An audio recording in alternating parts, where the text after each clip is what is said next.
for our first female bout of the afternoon, of the morning, sorry, to introduce my co-commentator at this time, the accoladed, the decorated Rhea Denecha, an absolute veteran of the National Amateur Championships. What does it mean today to these athletes and yourself looking back to be on this stage?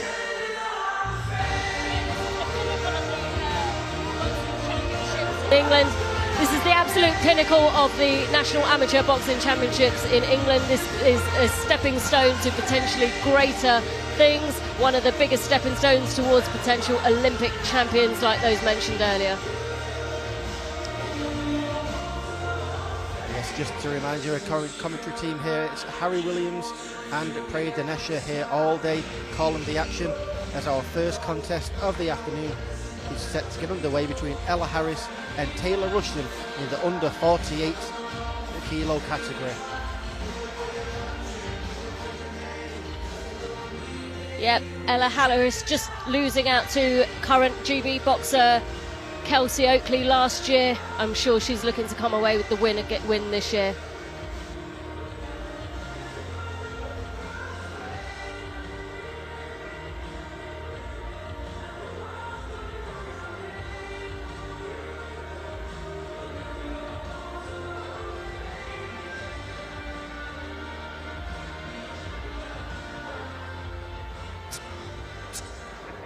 Okay, ladies and gentlemen, this is bout number one. This is a female under 48 kilo final. Introducing your boxers, and firstly, boxing out of the red corner, wearing all black with gold trim and hailing from London Community Boxing. Give it up for Ella Harris.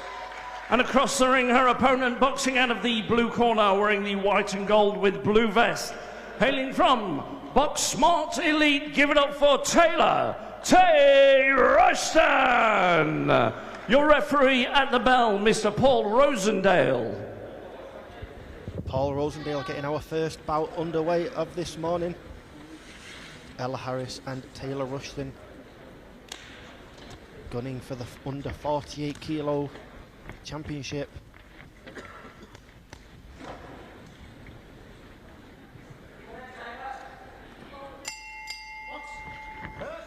As I said, Ella in the black and gold shorts and Tayla Rushton in the white and gold. Both will be looking to leave with more gold this morning. Three 3-minute rounds here, should we need them in this contest.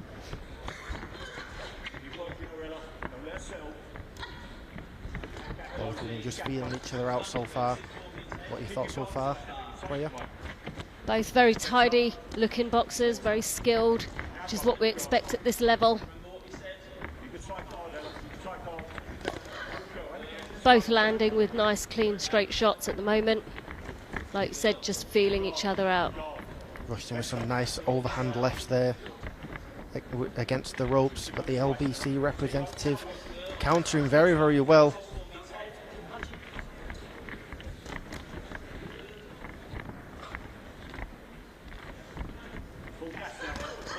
She's just looking for those clean, straight shots, isn't she, Harris? Yeah, Harris trying to pick her up with the left and rights. And Rushton in the blue, countering very, very well so far, avoiding being trapped in the corner.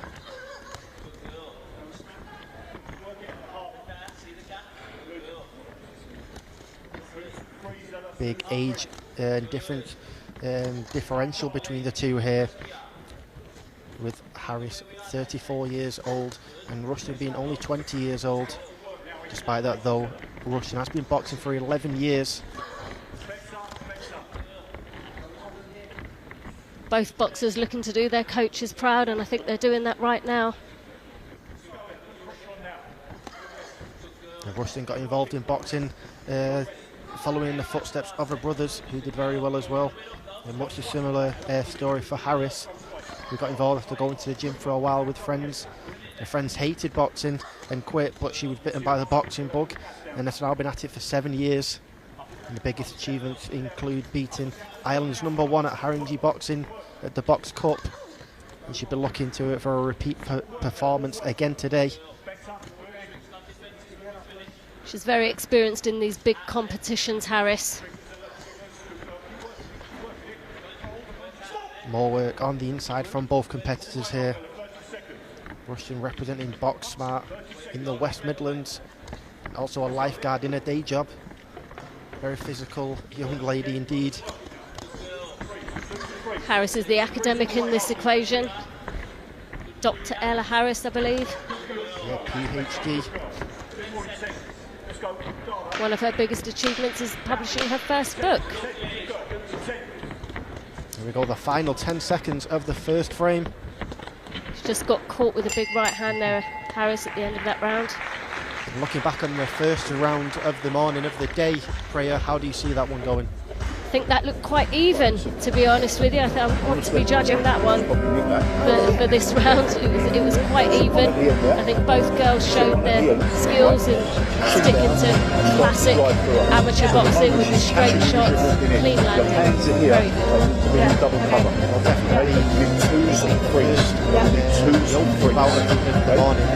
As well as that, the variables at hand, there will be plenty of nerves at hand as well from both. Just there's always a nerves when whoever's first to throw the shot and how nervous you're going to be and how you're going to get counted. There's a lot of variables at play, isn't there?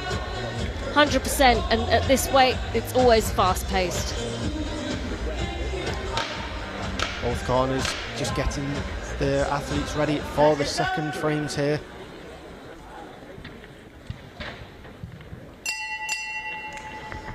Here we go for the second round of the morning. Fast hands there from Rushton. Both of them just seem to be opening up a little bit now. Yeah, they've both come out up the pace a little bit in this second round. Yeah. The first round's always feeling your opponent out. You've got that round just to settle in. They've both settled in, and now this is where they dial up the action. Great straight shots there from both boxers. Yeah, Rushton landing the clean and more significant strikes there, but it's definitely clear that the corners have told him to come out of this round, you know, with a bit more activity and a bit more firepower.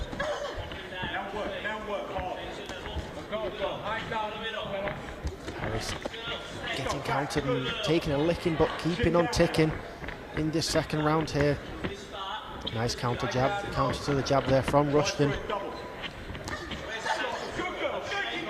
Harris definitely needs to start using her combinations. The single punches are not going to win this round. Yeah, the punches in bunches, in hand and on hand from Rushton, really telling the story of this round. Big responses needed here from Ella Harris to get back into this contest here. The shots down the middle just do not seem to be finding much success, Rhea.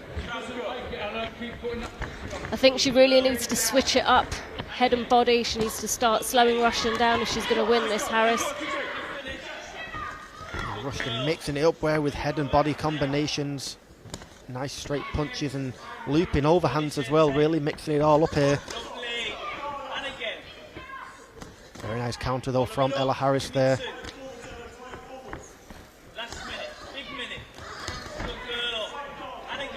I think Rushton's timing's just that bit sharper on her shots, but she's getting caught here.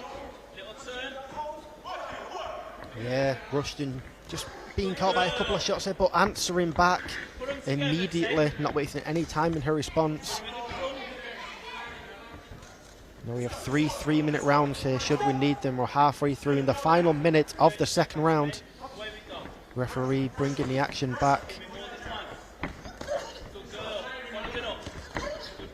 Rushton finding a lot of space though to get in and out though, Rhea. She's boxing well sort of on the outer edges of the ring there, Rushton. She's able to maintain her composure. It's a tough way to box. Just getting caught there though. She needs to keep her guard a bit tighter. Yeah. Harris pushing her against the defence here, but does end up against the ropes and takes a couple of shots in her own right there. Rushton's just snapping Harris's head back a bit too much in that round, I thought. Definitely. And Harris with a little bit of work to do as the third round begins, but still not offering not giving a better account of herself, I should say. Absolutely not. She's doing herself really proud at the moment, Harris. I think that she just needs to tighten her guard up slightly. She's getting caught with too many clean shots in that second round. I think that was a clear win for Rushton. Yeah, all to play for now in the third and final round. Rushton getting some very intense advice in the corner. As is Harris from her coach, Chris Lodge. He's coached her for most of her boxing career, I believe.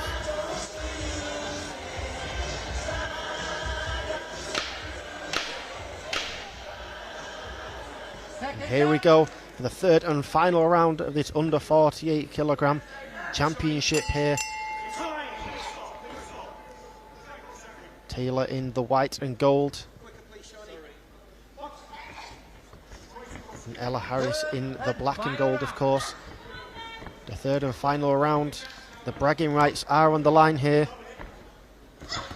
So much to box for, so much to box for. And it's always a shame to see them come so far and fall at the final hurdle. But that's the nature of the sport, that's the nature of boxing. There can only be one winner tonight. Unfortunately, somebody's got to lose, and quite often we find ourselves in a position where we get to the end of the bout and we feel that no one deserves to lose that contest, and this might be one of those. But Rushton just getting off with the cleaner work here. 100%, and as somebody like yourself, Priya, who has been on both sides of that, how do you take that mentally? It's really tough because you have to 100% believe that you can win a contest, and when you don't, that belief in yourself is dented. But you know, we've all been there and we've all had to build ourselves back up again, which I'm sure every boxer today who doesn't get the decision will do. More clean shots landing from both women here. Harris having some cleaner strikes here and controlling the pressure, and the footwork is looking a lot better in this round. Rushton answering back, landing some very sharp strikes of her own. Nice overhand and stepping back out. She's picking her entries and her exits very, very well. Harris is starting to look a little bit tired now, but doing well, keep working. Rushton looks very composed going into this third round. This is great work from Rushton. Yeah, these have been very, very intense 3-3-minute rounds across the board tonight. She's landed some very clean shots again. Here is Harris. Right down the pipe, but still it might just not be enough with 1 minute left in the round. Good jabs to the body there from Harris. Very nice combination there from Rushton with the big straight right and left hook on the end of it, and the same again, a big right hook landing very, very flush, Priya. Harris can't afford to keep taking shots like that. A glutton for punishment with them shots to stand right in front of her. Just got into the body there, Harris. Perhaps that should have been done a bit earlier in the bout. Might have slowed Rushton down slightly, but she's not showing any signs of slowing down now. Rushton says that getting to the NAC finals was her biggest achievement, and she might just be toppling that off again tonight and entering new territory with a championship here. She lands a lovely left hook again. Final 10 seconds. Harris just got her nice and clean. And that is it. That's the end of our first contest of the morning, of the afternoon almost. And still, which way do you see that one going, Priya? I have to say, I think Rushton won that for me, especially in the last two rounds.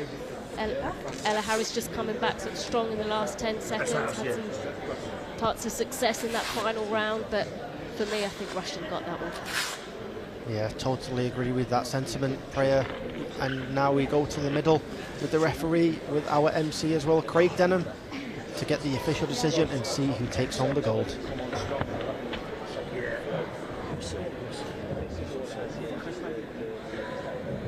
Okay, ladies and gentlemen, bout number one, please show your appreciation for both boxers. So, ladies and gentlemen, after 3 rounds of boxing, we go to the scorecards. We all officials at ringside score a unanimous decision victory, all in favour of your new female under 48 kilo NAC champion 2023. Boxing out of the red corner, it's Ella Harris. A round of applause for both boxers. Ella Harris picking up the win there in a very, very closely fought contest. 34-year-old takes home gold again, and that is the end of our first contest of today. And we'll be back very, very soon with our first male contest of the morning, with Ben Litwin coming up against Reece Readshaw.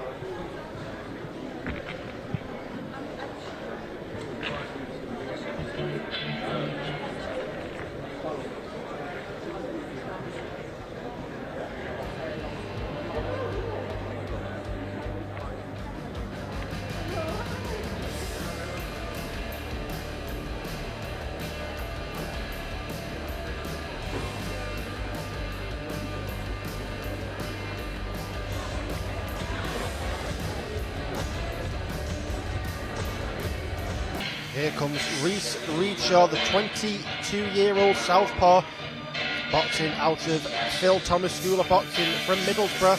He's been boxing for 4 years. Got into boxing after his dad took him, and he loved it ever since. He says his dad is his biggest inspiration.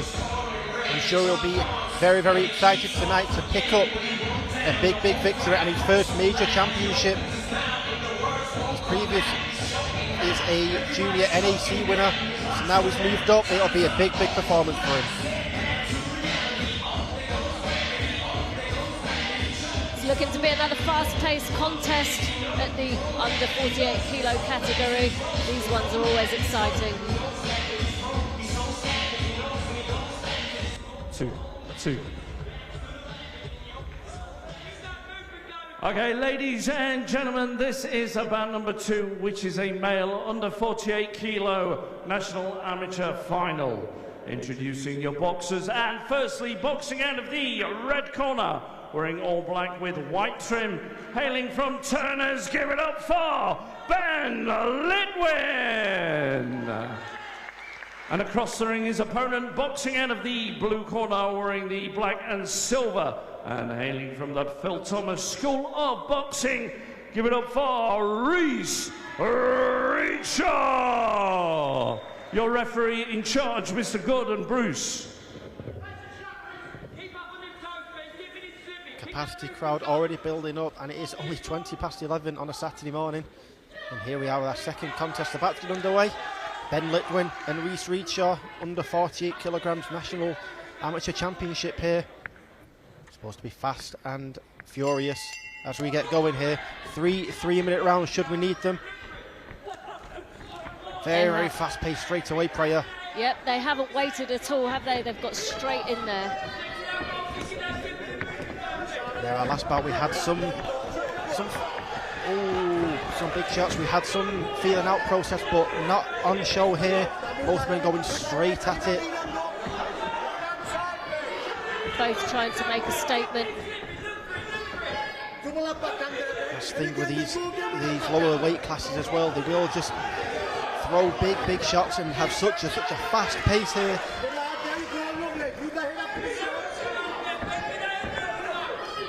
Ben Litwin, the aggressor so far. The referee right on top of the action. Reece throwing some shots back and not landing. Litwin doing very, very well to stay on the front foot here and using his head movement very, very well. Great footwork from the pair of them.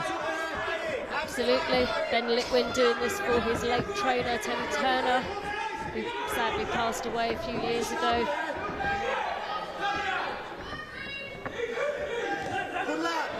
Yeah, Just catching him with a nice rear hand to the body there, Litwin. Yeah, I think you can see in some of Litwin's movement that is inspiration.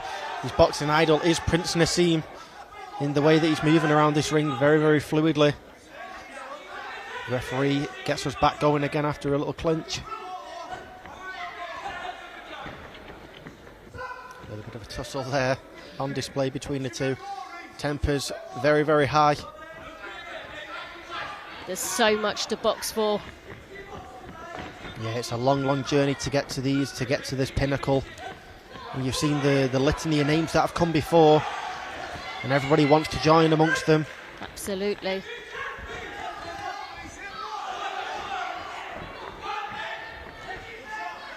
Big shots again from the pair of them. Just looks like Ben Litwin is landing the cleaner shots though to the body. He is. I think Readshaw needs to just keep it long. He is the slightly taller boxer. He needs to keep him at the end of that southpaw jab. Perhaps he needs to be moving on the back foot slightly, drawing Litwin in. Yeah, absolutely. It's the old adage of the shorter fighter having to get inside the pocket here, and he's doing that with some success. Is Ben Litwin.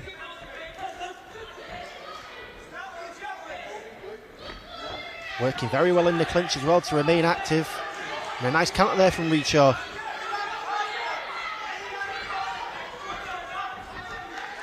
A high-octane finish to the first round with 10 seconds remaining. Some glimmers of Readshaw just finding his range at the end of his straight shots just there. It's exactly what he's going to need to win the next round. 100%, and there we have the first round of our first male fight in the books now. What would you be advising either fighter here in the second round to be doing, Priya? I'd definitely be telling Readshaw to keep it long, maybe stay on the back foot, keep Litwin at the end of that long jab of his, and I'd be telling Litwin to do the absolute opposite, stay in the pocket, but try to avoid getting into a clinch. I think Readshaw's just messing up his work on the inside slightly. Analytical as always is powerful, Priya.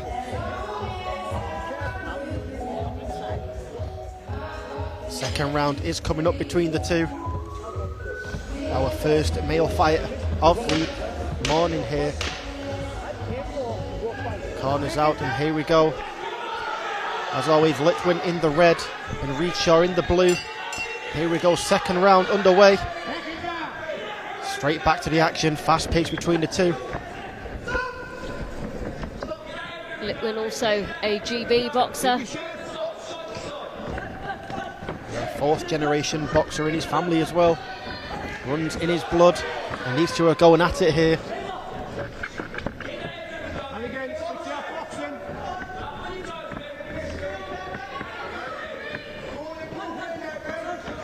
Beautiful work to stay out of range from Ben Litwin though. He's just tagging up Readshaw. Readshaw's so composed on his feet, he's got great footwork. And I think he's finding his range here. Yeah, sometimes it does just take a round or two to get into the fight, but when you only have 3 rounds to play with, you do need to try and find it as soon as possible. And a very nice right hand from Litwin there.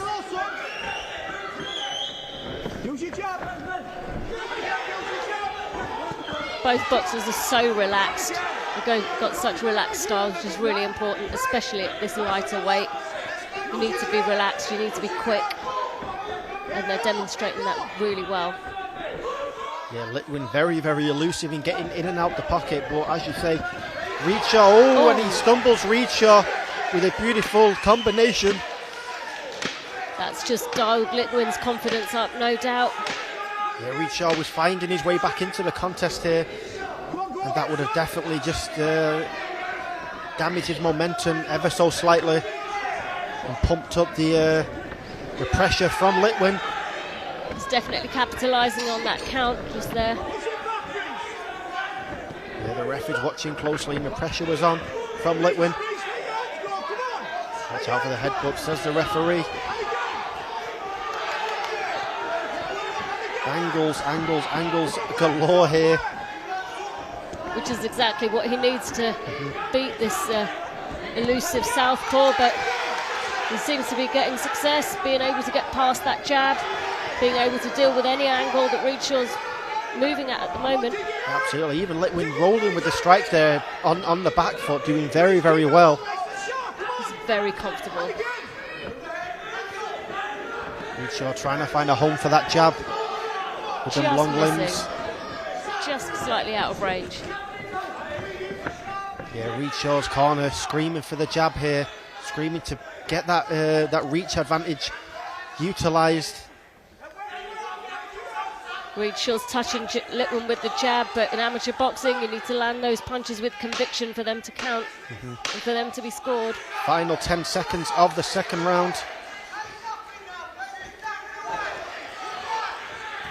And you have to think that that might just be a round in favour of Litwin. I know it isn't an automatic, an immediate 10-8 when there's a stumble like that in amateur boxing, but it's definitely the biggest moment of the round. It's definitely going to be working to Litwin's favour. If nothing else, it's going to boost his confidence and the confidence of his corner. Readshaw's got everything to box for at the moment. Hopefully he'll be able to remain composed and just get his head back into the game again for this final round. It's turning out to be a really exciting second bout of the day. Yeah, the corner work for Readshaw will be pivotal here in keeping his man's head in the bout after that stumble in the second frame. Some confident and calm instructions in the corner of Litwin. He's had a very good account of himself so far in this fight. And it's all to play for in this third and final round. 3 more minutes if we need them in the under 48 category. Under 48 kilo category, I should say. Here we go.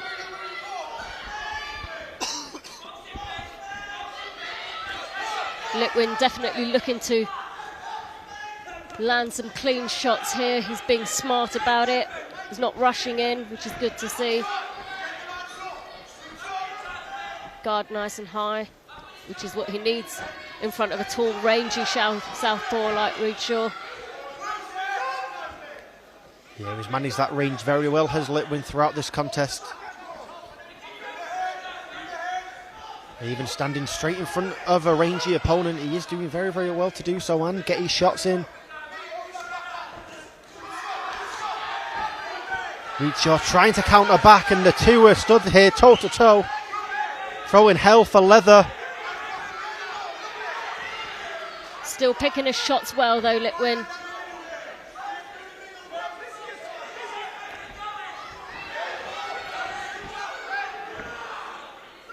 Turning into a bit of a slugfest between the two now.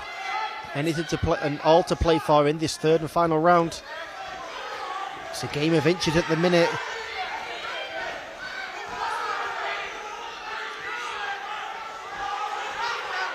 Very, very nice feints from Readshaw then to lure in Litwin. It's what you expect from a southpaw, especially the slightly taller southpaws. Draw their opponents in. Plenty of feints, plenty of counters, which is how I think Readshaw should have boxed this bout. Yeah, Litwin looking the much calmer of the two here. Very nice shots from Readshaw though. And the two answering back at each other immediately. Willing to take one to give one.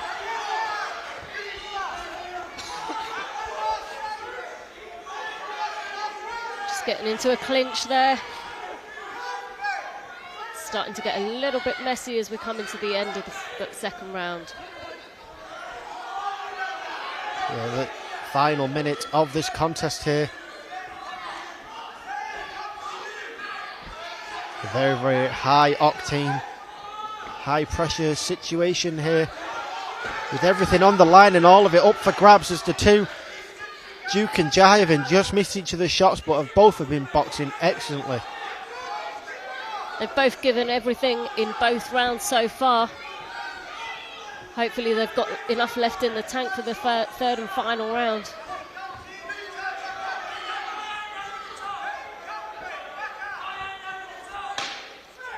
And here we go, the final 10 seconds, and the two, as soon as they hear that hammer swing, the pair of them just going at it here. Some very nice counter right hand as well, again from Litwin. And you've got to think that Litwin has taken that contest home.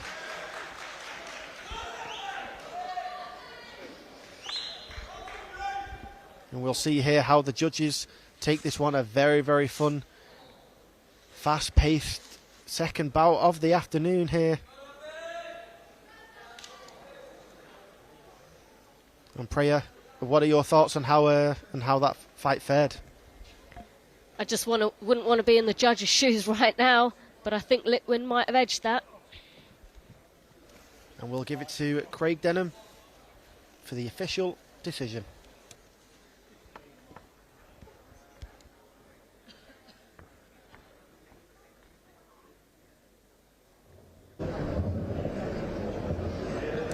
Okay, ladies and gentlemen, bout number 2, please show your appreciation for the boxers. So, ladies and gentlemen, after 3 rounds of boxing, we go to the scorecards. We all officials at ringside. Score a split decision 3-2 in favour of your new male under 48 kilo national amateur champion 2023. Boxing out of the red corner, it's Ben Litwin. A round of applause for both boxers. Ben Litwin picks up the gold here. Fantastic outing. Boxed very, very well. Final thoughts, Priya? I think he absolutely deserved that win. I'm sure he's done his trainers incredibly proud. And we'll be back very, very soon with another female boxing bout between Maddie Gittins and Terri Naylor.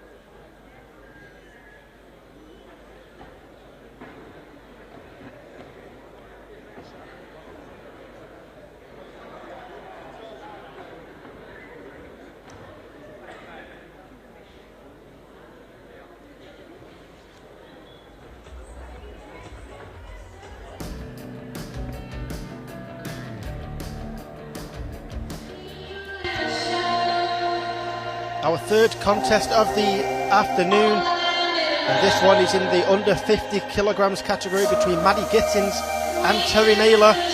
Maddie Gittins making her way to the ring now, 19 years old, and represents St Paul's Boxing Academy in Hull, coached with Lyndon Young, Darren Christie and Mike Bromby, and he actually lives and breathes boxing with a day job as an apprentice for England Boxing, and he's been at it for 11 years now.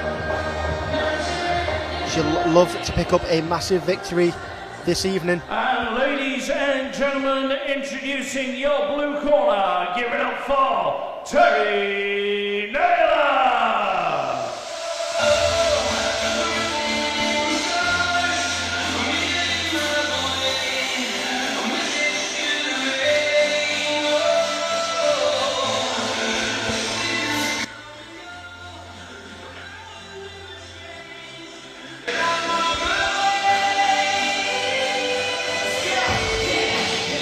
Terri Naylor, 23-year-old orthodox boxing out of Limehouse Boxing Club in London. In her day job, she's a stock taker and has been boxing for 5 years after transitioning from karate, after wanting a bit more physical contact in her sport, and she's definitely got it in boxing here. Biggest achievements include going to the finals twice in the elites, as well as attaining a black belt in karate. And the biggest motivation, Priya, is to make a career boxing so she can buy her father a house and a Porsche. So she's definitely shooting for the stars. Absolutely, and so she should. Both girls looking to do their parents proud, who have done so much to support their careers so far. It's lovely to see that.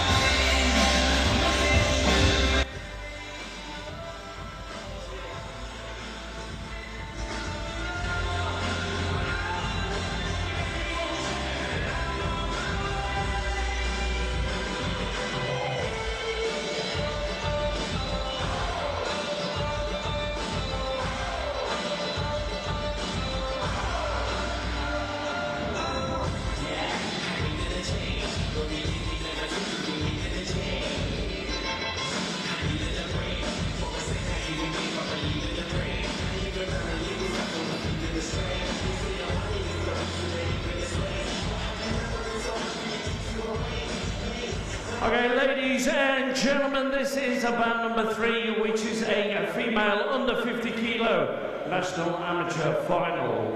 Introducing your boxers, and firstly, boxing out of the red corner, wearing all red with white trim, and hailing from St Paul's Boxing Academy, give it up for Maddie Gittins!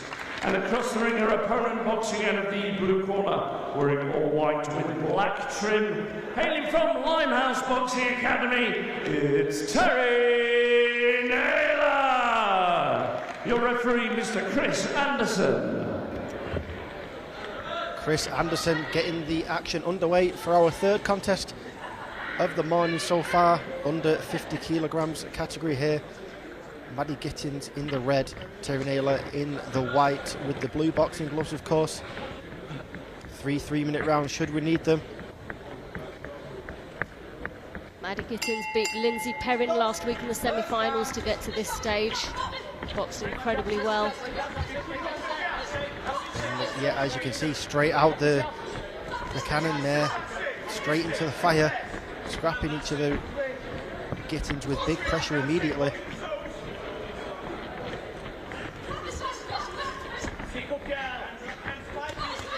No hesitation to get involved here from either woman. Absolutely not. Naylor just taking advantage of Gittins' high guard, keeping her body open for those shots. She's able to slow her down with the body shots early on. It's always a good tactic. Both women been involved in the former combat sports for the majority of their lives. As aforementioned, with Naylor's background in karate before moving over to boxing for more of a contact sport. And Gittins with a similar journey of her own in boxing. Her biggest achievement was going to the European Championships, and she'll be looking to pick up a biggest win today and putting a name in the history books with an NAC championship. She's got to work out for her here. Gittins putting the pressure on straight away, and Naylor not backing down from any shots, very vocal as well. Naylor's idol is Katie Tayla. And you can see the influence just there. She's very aggressive, picking her shots well.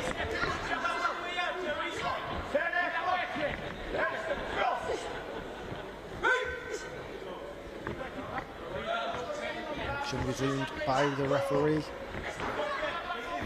Naylor putting the pressure on here, chasing the woman down against the ropes.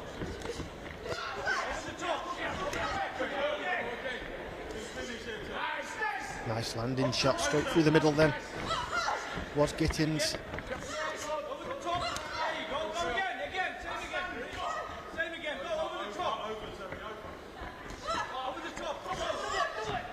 Naylor just trying to find her way in. Swinging that right hand slightly. Yeah, very wild shots from Naylor there. Gittins remaining composed on the back foot.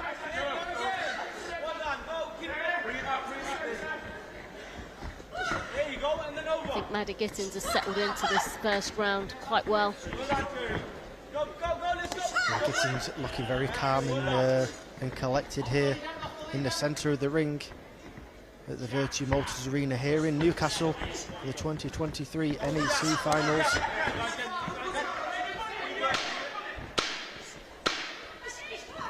Final 10 seconds here in our opening round. Naylor continues to try and put the pressure on Gittins, but Gittins firing straight back. And that is that for our first frame. Thoughts on the opening round, Priya?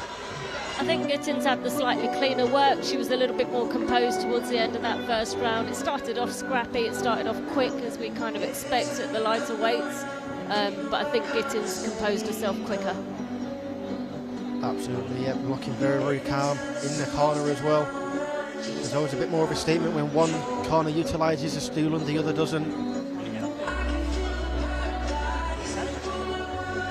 Very good cardio on display from Naylor and Gittins here, but Gittins looking just a fresher of the two.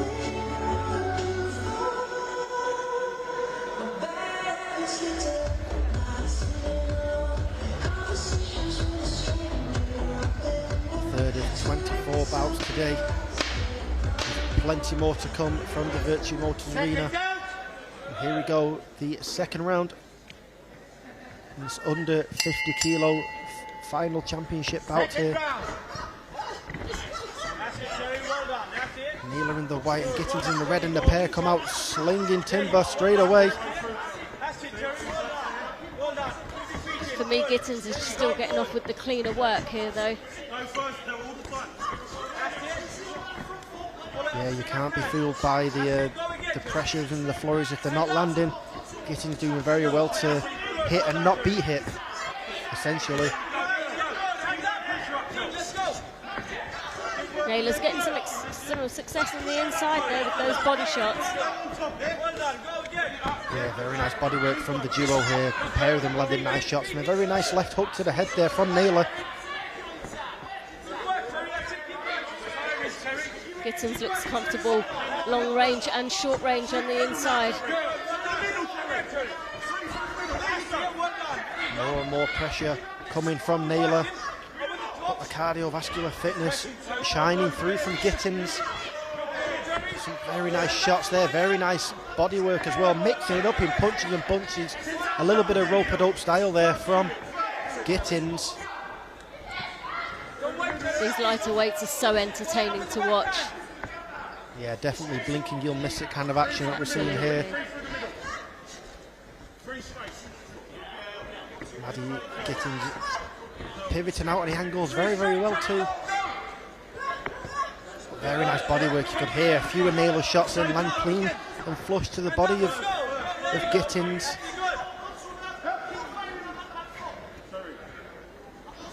Those body shots have felt a week on from about.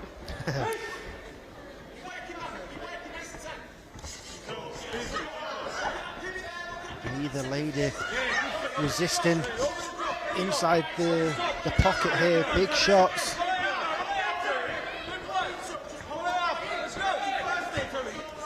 Maddie making statements with that jab though is Gittins.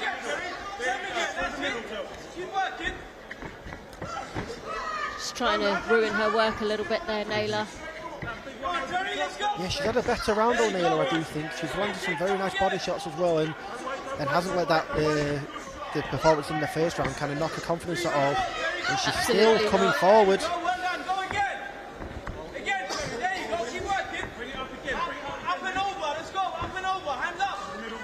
This round's definitely closer than the first. Absolutely.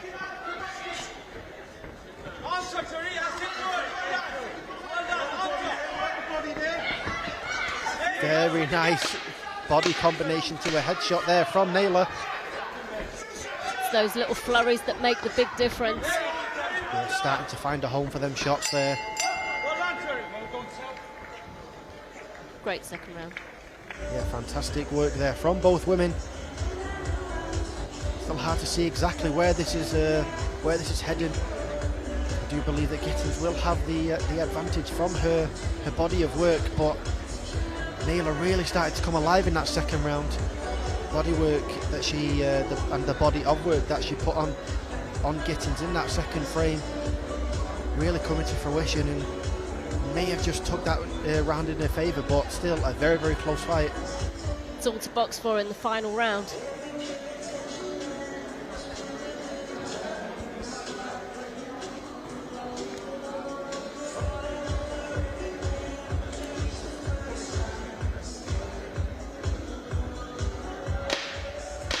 Seconds out, and here we go, the third and final frame of this under 50 kilogram contest. The NAC Championship up for grabs.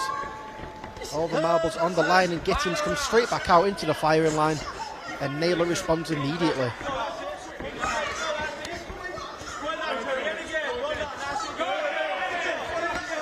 Very nice shots coming from both women, but Naylor landing some very hard strikes there to the head.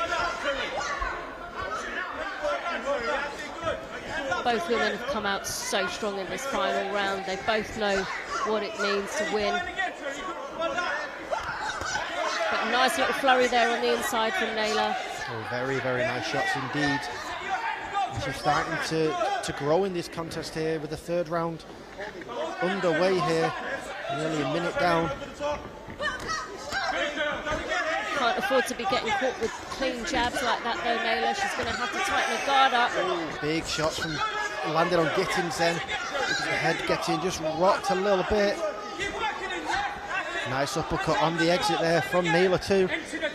Really starting to come alive in this third round. She might nick it. I think she might, yeah. She's doing incredibly well. She's really up the ante in this final round. Definitely established herself a bit more as the rounds have gone on. Let's see if it's enough. Absolutely, and some of them body shots she's been giving to Gittins with enough to befold any man.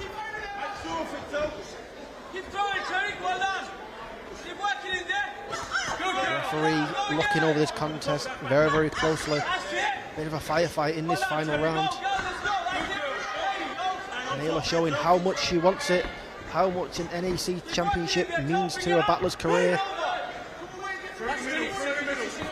At this stage, there's nothing bigger. This is by far one of the biggest moments in every amateur boxer's boxing career. Proven to be a huge stepping stone towards bigger things. Absolutely, I mean, you see the names that come before, you want to join that illustrious list. And here we go. Final minute of this third round. It's all up for grabs here. Naylor fighting very, very well. And some of that cardio from Gittins just starting to fold now after the big attacks to her body.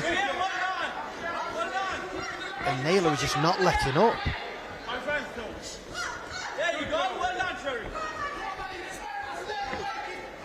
Got one hell of an engine, Naylor. Yeah, relentless throughout. He's the Limehouse representative. Gittins just getting some success there with a flurry of body shots.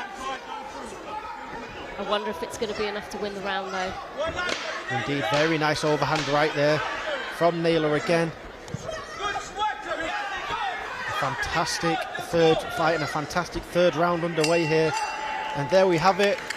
Once again, we'll go to the judges to see which way this one went. All respect between both corners here. Fantastic display. And Priya, which way, if you hazard a guess, do you see this one going? I know we're not judges, but how do you see that one? I'm glad I'm not a judge for this one. I have to say, I don't know who won it, but neither deserved to lose that one.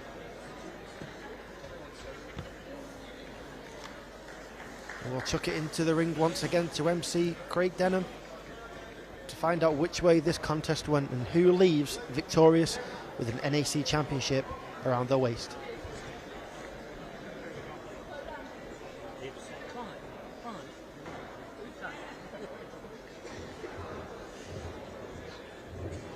Okay, ladies and gentlemen, bout number 3, please show your appreciation for both boxers. Well, ladies and gentlemen, after 3 rounds of boxing, we go to the scorecards. We all officials and ringside score a split decision. 3-2 in favour of your new female under 50 kilo national amateur champion. And boxing out of the blue corner, it's Terri Naylor. Terri Naylor picking up the big win there, battling back after her first round to take a split decision victory. Incredible performance, and Priya, walk us through some of them highlights that we just saw there. I think a split decision is definitely fair. It could have gone either way, in my opinion. You see Naylor just coming in from behind her jab here. Just missing there a little bit, just slightly out of range. Gittins just going over with the long range shots, bringing her into an uppercut. Both boxers throwing a huge repertoire of punches. Absolutely great body of work there to battle back and take the NAC title from Terri Naylor. And we'll be back very, very shortly. Don't go anywhere as we come back with 51 kilo action between Hamza Uddin and Hassan Abu.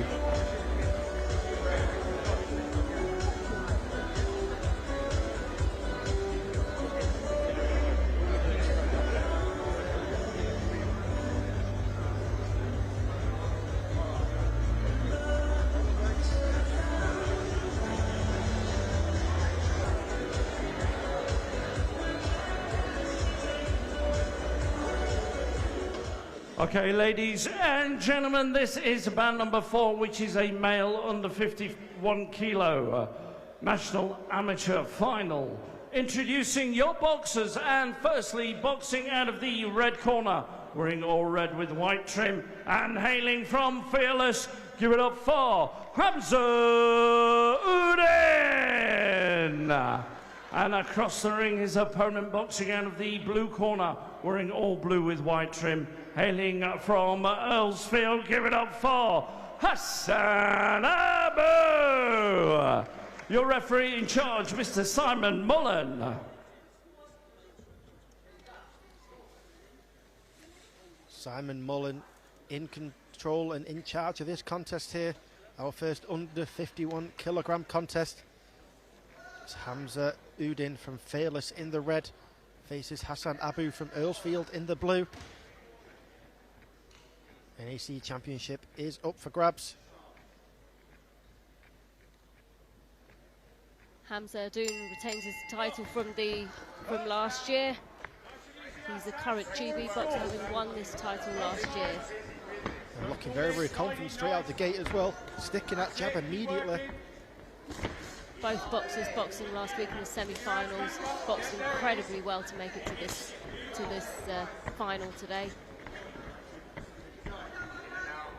Big uppercuts out the gate there from Hamza Uddin. Pair of them holding nothing back, no feeling out process here. Keep it tidy, Hassan, in and out with the jab. He's looking for the power, Hassan. Fast punches from the duo here. Uddin lightning fast as well in his, and Abu as well. They're both so crisp, sharp and relaxed. Uddin just getting some success there with his rear hand. And he likes those uppercuts as well. He's trying to counter very, very quickly here. He does, he punches from every angle, Uddin. A very nice overhand right there again. Goes to the well once again, but just comes up short. Remains unfazed though and goes back. So it's been working for him with them looping uppercuts. Uddin looks like the slightly bigger out of the two. Yeah, looks like he's got just a little bit of a reach differential, a bit of a reach advantage there. Starting to utilise that uppercut in some combinations now as well, not throwing it as a single strike. And he's keeping Abu on his toes. That's it. Abu might need to tighten his guard up a bit and start moving forward. Uddin might have to listen to the referee as well. Throw some shots after his instructions have been called. Very nice combination there. And he likes to uppercut into a left straight. Does Uddin. Another 2 shots. Very nice counter right as well. Very cocky with his hands low. He's got a bit of a Nassim Hamed style going on there, hasn't he, Uddin? Absolutely, yes. Says his biggest achievement is coming through the ranks here and winning the 2022 NACs in Manchester to make the GB squad, as you alluded to earlier. Got involved in the sport through his dad, Raj, as well, who's also one of his head trainers. Boxing for 12 years, and it's looking very prevalent here too. Abu's been boxing for 5, and to make it to this final in 5 years is an incredible achievement in itself. Absolutely.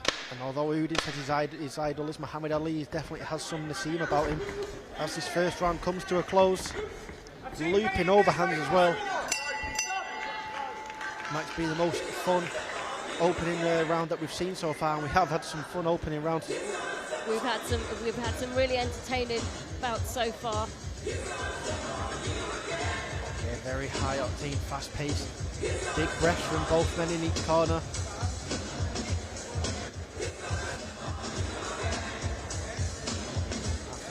Can make anything of those signature shots if Uddin can start to land those uppercuts, and if Abu can really start to find some signature strikes of his own. Rhea, how are you seeing that first frame? think Uddin edged that first round for me. I think Abby needs to start tightening his guard up. He can't afford to get hit by shots like those uppercuts and shots that come from every angle with Uddin that you just don't see coming. Second down. Round 2 getting underway here. Uddin in the red and Abu in the blue. Second round. This is for all the marbles at under 51 kilograms. Uddin just fainting a little bit now to make Abu worry about whether he's stepping in or whether he's committing to a shot. Nice overhand as well again there. He's finding a home for that repeatedly, player. He is, and I don't think Abu's seeing it coming. And it's the shots that you don't see coming that hurt the most. Absolutely.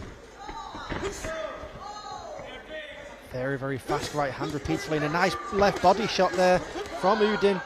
Looked like it hurt him for a moment, but he leaves the corner unfazed.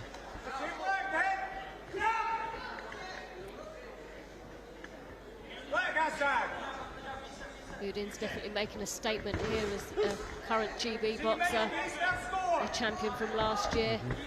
He's definitely got something to prove. Yeah, there's an evident swagger surrounding him, oozing confidence here. Not to be disrespectful at all to Abu, but this is looking like one-way traffic at the minute. Just Abu cannot get off the ropes. Big control in the centre of the ring constantly from Uddin, who drops his hand and tries to goad his man back in, but gets a warning from the referee for doing so. It's frowned upon, those kind of behaviours in amateur boxing. We're all about sportsmanship here. And he knocks him down, and he gives him he's giving him the standing 8 count. That looked like it was only a matter of time until that was going to come, Priya. Absolutely, it didn't come as a surprise to me. And he might just be going for a stoppage here, Uddin. Yeah, he's hunting his stoppage, he's swinging. Absolutely, that was a cracking right hand just there. The referee's definitely taking a good look at Abu right now. Right hand after left hand and just missing with some of them that would have been showstoppers. Uddin needs to be sensible here though. The shots do need to land. Yeah, don't want to get carried away. He has been caught once or twice, has Uddin.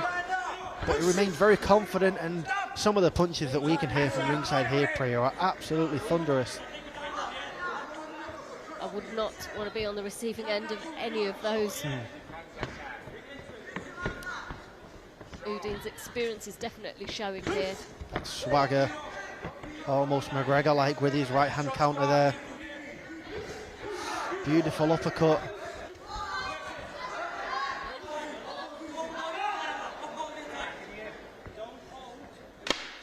More warnings from the referee for Uddin. Another right hand lands.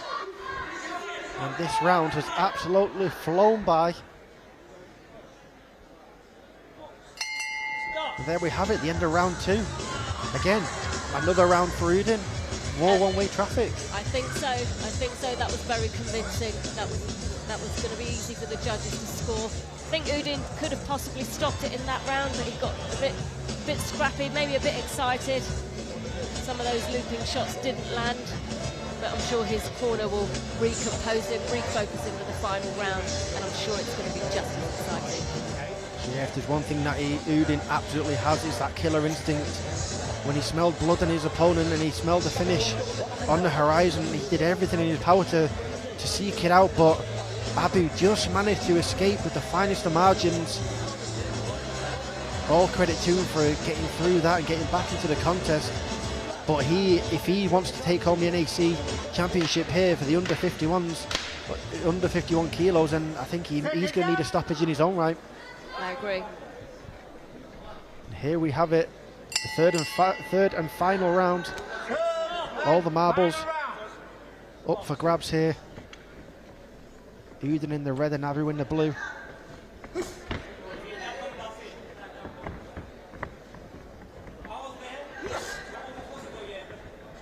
Lightning fast hands from Abu and Uddin. But Uddin just making more of his shots, really. I think some of of those power shots. I think Abu's certainly feeling some of those power shots from the earlier rounds here.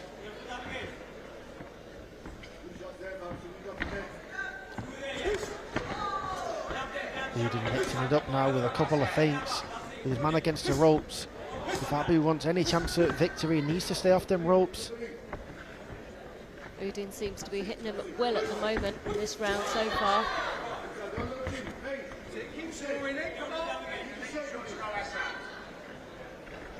Abu trying to find that shot. You can see he's trying to find it, but just not quite landing. More than big power left strike, and a big right uppercut as well. Can't remember the last time I saw a lead hand that was as powerful from Uddin. Sharp left hooks on demand. He hits just as hard with both hands, I think, Uddin. He's hunting a finish here. Great head movement from Abu, though. Yeah, definitely. Definitely. Halfway through this third and final round. We have to remember that Abu's only been boxing for 5 years, and to make it to the finals here is a great achievement. And as well, to be going almost the full 3 rounds with Uddin, who's been boxing for over double that at 12 years. Yep. It's all about the little takeaways. And there's plenty for both on hand here. They've both got long careers ahead of them. They're still very young. Yeah, both 19 years old, I believe. Abu's just turned 21. Still very young in their careers.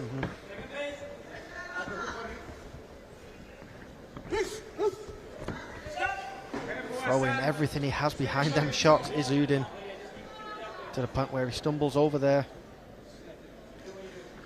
Healed a slip by the referee. Gets up with a smile on his face, though. He seems to be enjoying himself in there. Yeah, it's been a good body of work from the man in red over the course of 3 rounds. Looking very, very loose and elusive. And that is it. The third and final round is in the books. And while the result may be evident, there's a lot to take away for both men, a lot to talk about there. Priya, give us your assessment of that contest. I think Hassan Abu's done himself incredibly proud. I think his coaches will be very proud of his performance today. You know, this will be a stepping stone for next year. No doubt he will come back stronger, but I think Uddin's experience, his ability to put his punches together has won him this bout. And now we'll throw it into the ring to our MC, Craig Denham, to see which way the judges saw it.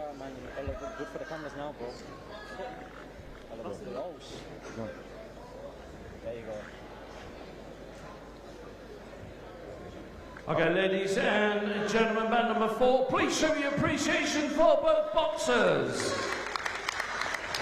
So, ladies and gentlemen, after 3 rounds of boxing, we go to the scorecards. We got officials at ringside, scoring unanimous decision victory. All in favour of your winner and the new male under 51 kilo national amateur champion. Boxing out of the red corner, it's Hamza Uddin.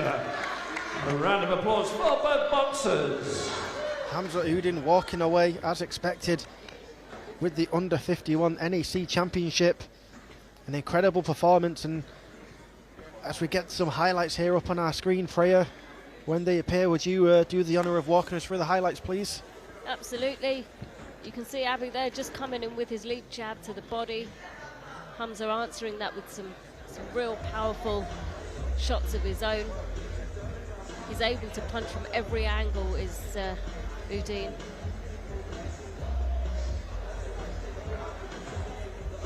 Just missing there with his lead hand, but he's able to stay balanced even when he misses Uddin, and that's quite a skill. You can see there he just misses with a looping right hand, but he stays composed and balanced, and he's able to get himself back into the contest very quickly. Yeah, fantastic work over the course of 3 rounds there to walk away victorious with an NAC championship again. Now and we'll be back momentarily with our 5th contest of the evening in under 52 kilo women's between Rhea Kanu and Megan Bainbridge.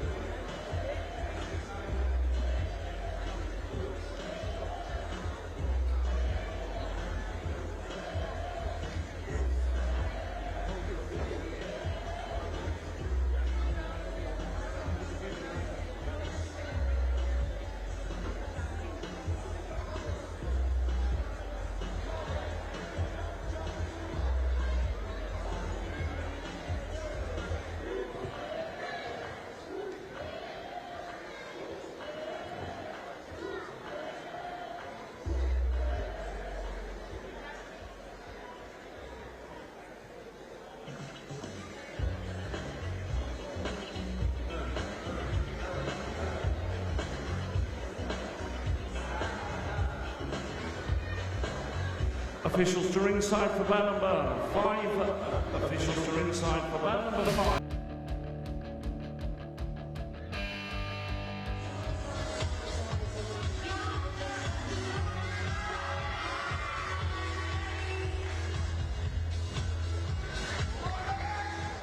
Okay, ladies and gentlemen, this is bout number 5, which is a female under 52 kilo national final.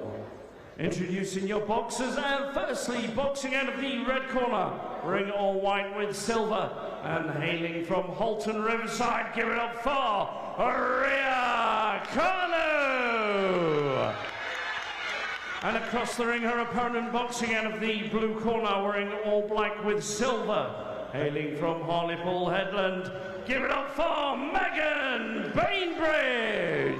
Your referee in charge at the bell, Mr. Billy McDonald. Billy McDonald getting us going again for our next contest in the under 52 kilogram category. And if NACs were decided on walkout music, I think Megan Bainbridge might just have taken that with Sophie Ellis-Bextor's Murder on the Dance Floor. But here we go. First round underway. Rhea Kanu in the white and red, and Megan in the blue and black. 3 3-minute rounds should we need them again. Yep, Megan Bainbridge is a European junior silver medalist. The calibre of boxers here today is just amazing, especially with the females. Absolutely, and the youthfulness of them as well. Both 19 is Kanu and 20 is Megan Bainbridge. You know, so like being at that level at such a young age, it's a testament to their abilities. It also serves to make me feel very old.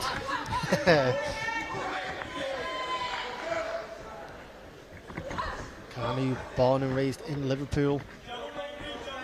Bainbridge coming out of County Durham, so not too far down the road.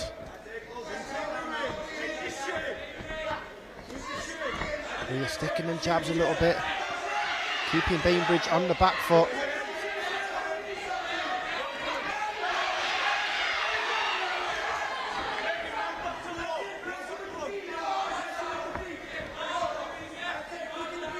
A bit of a height differential here between the two.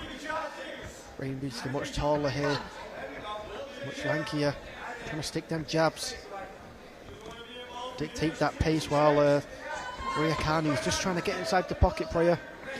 She's managing to keep her at bay, but she needs to land those jabs a little bit cleaner, does Bainbridge.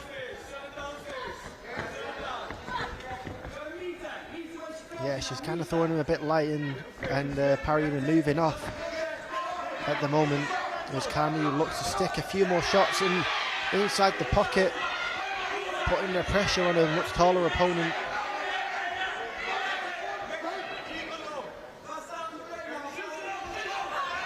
Kanu's got to get in behind that jab with combinations. She's just trying to find it. Very nice shots there.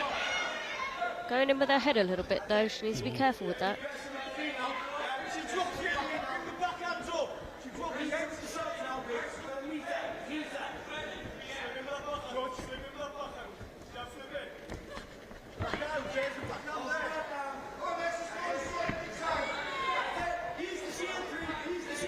Again, the first round is always just feeling your opponent out. And a very nice counter left hand there from Bainbridge on the roll. Says the biggest influence is WBO female middleweight champion Savannah Marshall. Bainbridge beat Abby McKay last week in the semi-finals to get to the finals this week. A well-deserved contest. A big victory there. Would love to double her money with an NAC championship. As that first round comes to a close, what are your thoughts on that one, Priya? It's difficult to score. I think that we're going into the second round, they're quite even. I think both girls need to just get in range, find their own ranges, and start landing some clean shots to really secure the win. Absolutely, and both are looking very calm and composed in the corners here. Still one round down and still 2 to go with a lot to play for.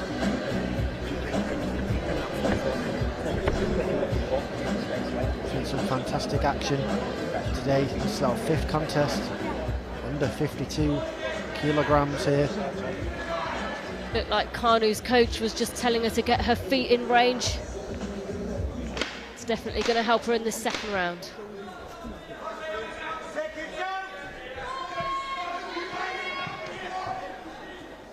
And here we have it, second round underway. Kanu in the red and Bainbridge in the blue. They both come straight out and pick up the pace immediately.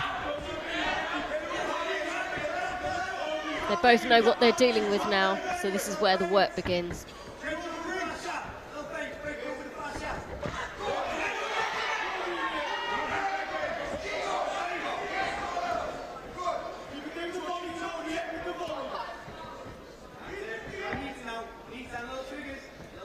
She's waiting to get in, Kanu. She really needs to get in quickly from behind the jab.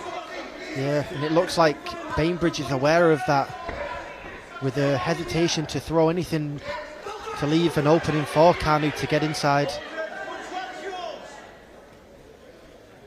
Keeping her hands stretched out to try and prevent Kanu from breaking inside.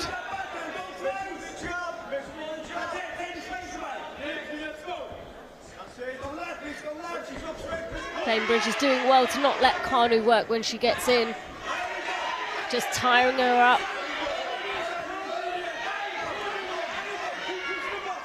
Kanu's got to find a way around that. Very nice combinations now. She's getting a little bit looser, is the Hartlepool representative. Bainbridge here, she's just really letting her hands loose a little bit now. She's found her range really well in this second round. Just tucking up there. Letting Kanu punch herself out. Yeah, that moment where it just clicks there is clearly come to fruition for Bainbridge. Starting to pick up the pace and the pressure with them shots. A very nice 1-2 and dipping straight out. She just needs to hit and move at this point, Bainbridge. Let her straight shots go and just move off at the angles.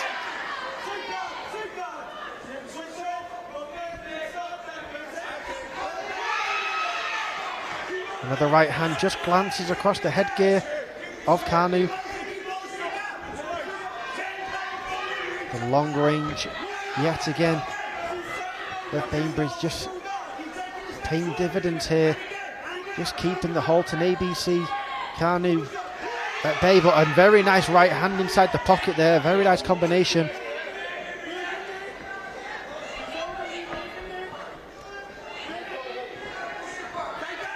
Kanu's got to really find her openings when she gets on the inside. Bainbridge is tucking up nicely, but she's got to find those openings if she's going to win this round.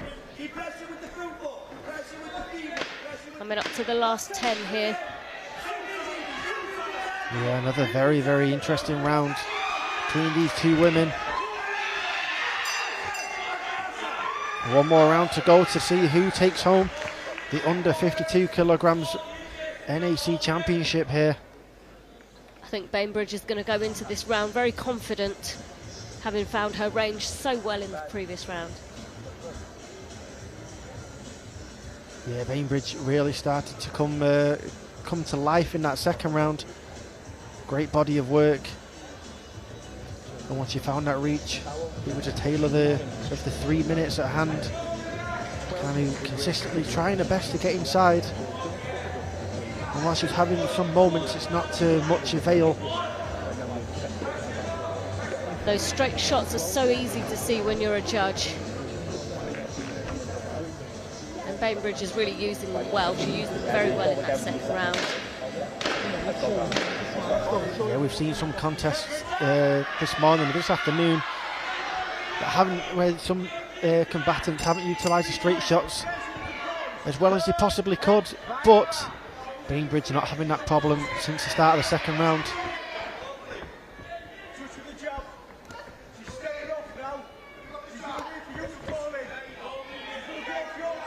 She's looking really comfortable, Bainbridge.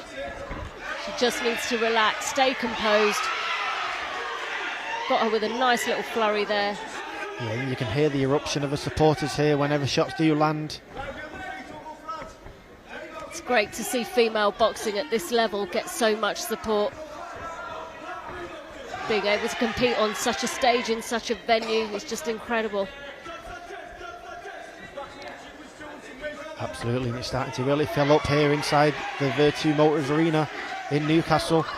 A good atmosphere is rising. And a great fight, a great bout on show here.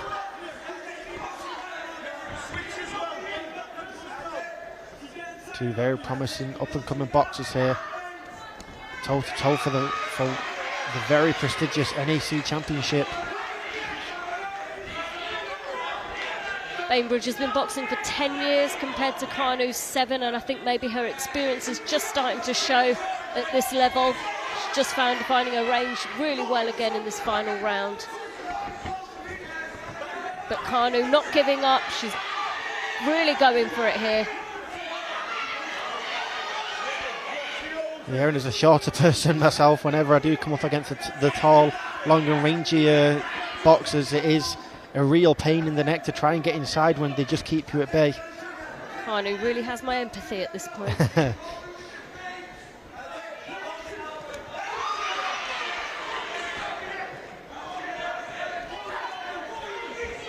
Yeah, it just enhances the task at hand when you have to try and break down the taller, rangier opponent. She's not had a great time trying to do that tonight, as Bainbridge has really started to come into her own. Final minute of the third round.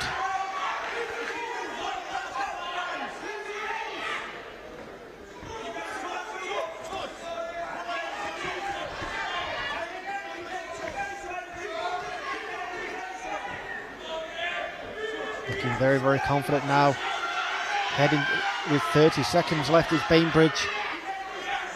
Kanu does need to put the pressure on a little bit here. But she just... Not convinced it's going to be enough though in the last 20 seconds though. She's had pockets of success in this bout. And I think with experience she can go on to achieve some great things, Kanu. But I think for me today, Bainbridge has really won this convincingly. Yeah, it's as they say, you either win or you learn. And we're seeing that tenfold here today. Very, very nice rangy movement and angles there from brilliant footwork on display from Bainbridge. As we now go to the official decision. Great respect between the boxers, which is always nice to see. This is what we're about in the amateurs. Absolutely, and an incredible display over the course of 3 rounds from both women. Neither willing to give either an edge, but it looked like Bainbridge is going to leave with the championship. But we'll chuck it into RMC Craig Denham for the official decision.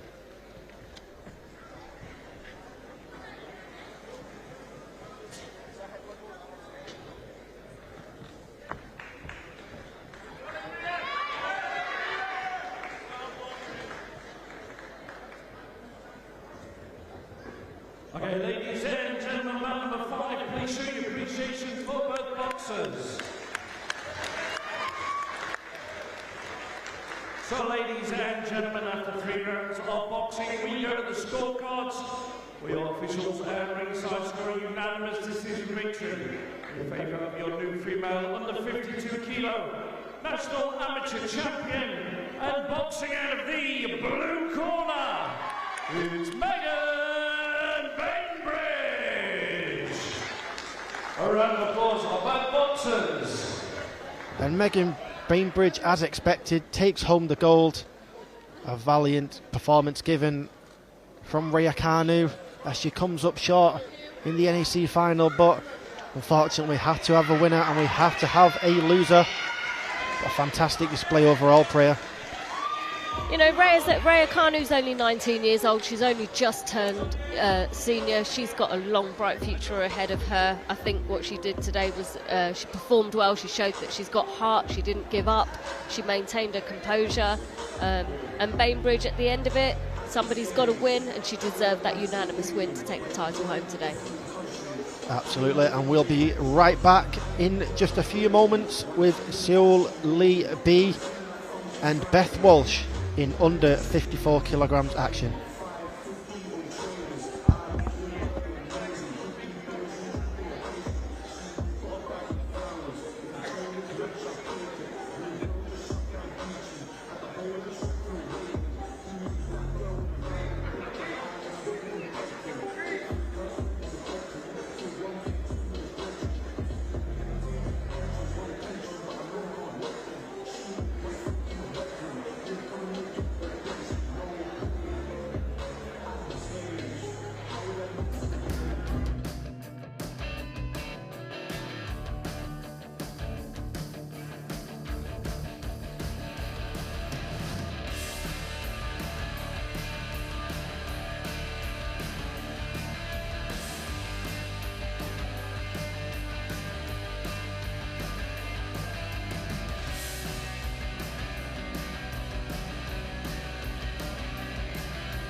Okay, ladies and gentlemen, this is bout number 6, which is a female under 54 kilo national final. Introducing your boxers, and firstly boxing out of the red corner, wearing all black with white trim, and hailing from the Metropolitan Police Boxing, give it up for Seul.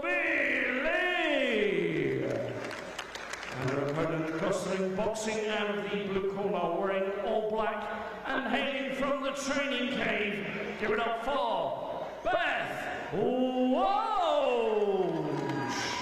Your referee in charge, Mr. Les Burnham. And here we go. Our 6th contest of the evening, under 54 kilogram action. Seul Lee B and in the red, and Beth Walsh in the blue. Seul Lee B, her nickname they like to call her is Julie, as she works for the Met Police and is a detective constable. She's been boxing for 6 years, so there's nothing like it in the world to her. Makes her feel alive. She won the 2022 NACs as well, so she'll be looking to double the money and double the gold in or out in this afternoon, as she comes out the bat straight away, gunning for Beth Walsh. And a scrappy affair straight away as soon as Walsh fires back, Priya. Walsh is definitely a seasoned sportswoman. She was previously a kickboxer, footballer, and then progressed into boxing. She says without boxing she wouldn't have an outlet, and she's certainly demonstrating that she needs it as an outlet this afternoon. She's come out explosive. Seul Lee had an incredibly successful year last year when she won the NACs and became a police officer for the Met Police. A big 2022 indeed. And also a big age gap between the two, with Seul Lee B coming in at 32 years of age and Walsh at only 19.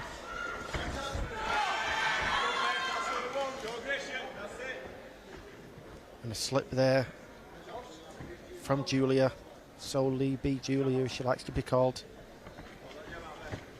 Over here from South Korea, in fact. Boxed for Oxford University. Boxing idol is Vasily Lomachenko as well. So we'll have to look out for any elusive movement that she tries to mimic this afternoon here against Beth Walsh. Walsh is just getting her with her jab over the southpaw lead. She's on the ropes, but she's looking relaxed as Walsh. Just trying to draw her opponent in. Just hesitating with that rear hand just there.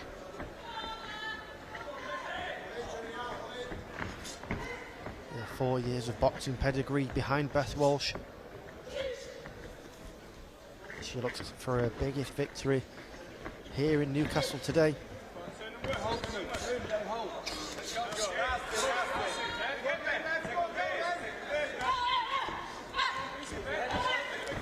Big encounters here from the two of them, both swinging and missing on that affair. Yeah, I think both girls just need to settle into the contest a little bit more. Hopefully that will happen in the second round. It's just getting scrappy in places. Both clearly very skilled though. It's a big occasion. Yeah, a multitude of reasons can always be at hand there, with the occasion being the main factor. You know, both women have fought hard to get here. You know, Seul Lee B's been here once before, got a chance to double the money. There's a big chance, a big offer in at hand here. Just going in a bit low, I thought, Seul B. Lee. Yeah. And there we have it, 1 round in the books in our 54 kilogram contest here. All the gold is on the line. Yeah, I think they both just need to settle into the next round, just find their composure a bit more, find their range. But like I said, both incredibly skilled girls.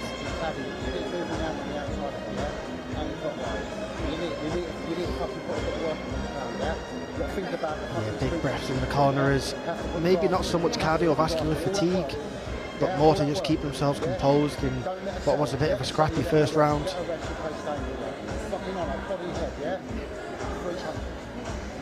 Nerves have probably kicked in as well, but now the first round's out of the way. Hopefully they've shaken that off. Adrenaline's going to come in, take over, and we'll see a great performance moving forward. Yeah, we've seen a couple of athletes so far coming to their own in the second round. And hopefully we can see that again in this outing. Harry Williams and Priya Dinesha here, calling the action at the Virtue Motors Arena as this bout starts to pick up again.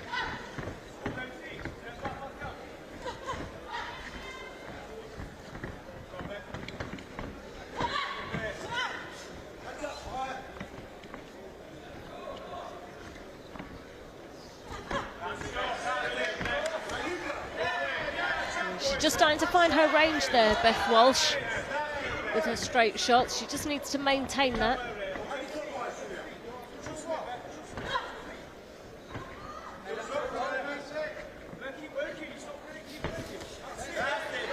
Seul Beeley's getting in, but she's not able to work on the inside. Just getting caught there in the corner. Keep yourself defended at all times. The referee was nowhere to be seen there. And Seul Lee B was taking a shot, and now they're just throwing hands at one another.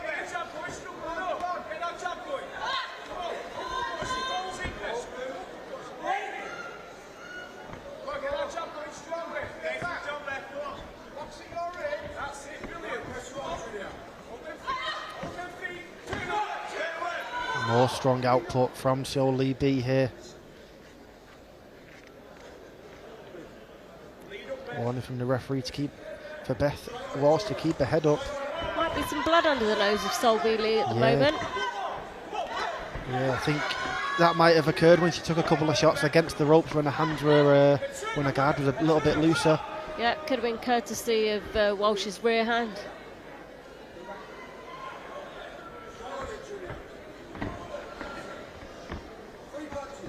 One minute left in this second round. Nice shots once again from Seul Lee B.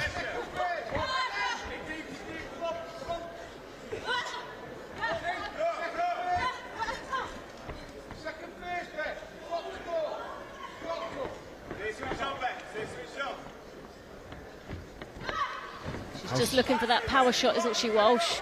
Yeah. B. Lee just starting to try and drive them big left hands home is the southpaw. A little bit scrappy there, being caught off guard a little bit, but the movement of Beth Walsh is remaining very, very good. Nice to turn the action around there. She doesn't seem phased boxing a southpaw, Walsh, which is exactly what we expect at this level. Yeah, oftentimes the southpaw versus the orthodox is often a battle that a lot of orthodox fighters hate to come up against, but she's handling it very well. She is. She absolutely is handling it incredibly well. She doesn't find anything tricky about Seul Lee.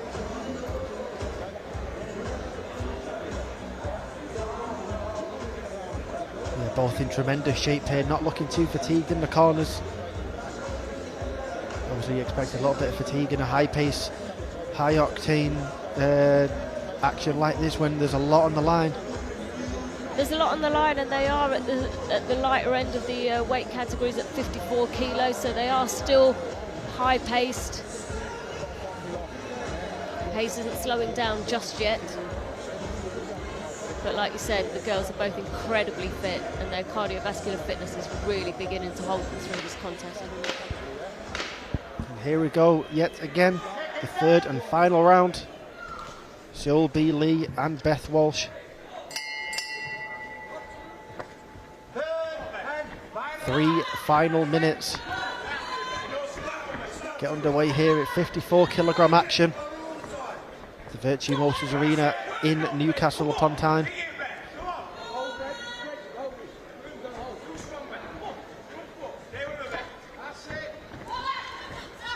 Seul B. Lee in the red, storming forward yet again, and Beth Walsh in the blue, holding up her own in response. She's really got to keep her head up, Seul B. Lee. She's getting warned about it. The last thing she needs at this stage is to get a point deducted. Absolutely, at this point in the third round, that would be a tremendous foul to have put against her. So she just has to watch what she's doing there. Very fluid and loose shots though, but a very nice feints off the ropes there to turn the action around yet again from Beth Walsh.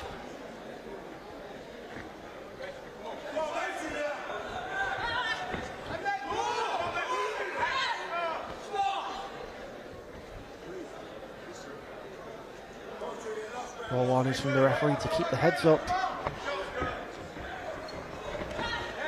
A nice little step in right hand then. Just clipped Beth Walsh on the chin from Seul B. Lee. But she responds immediately with a nice little flurry against the ropes. Just over halfway through the final round here. And the action's really starting to pick up.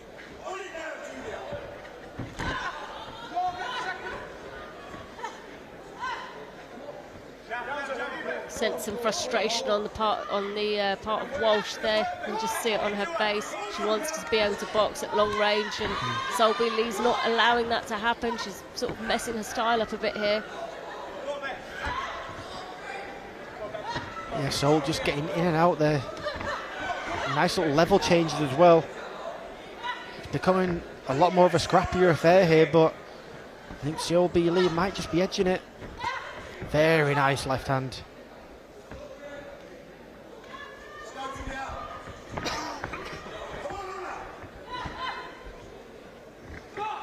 Coming down to the last 30 seconds of the final round. It's all to box for at this stage. Yeah, he wants it more in these final seconds.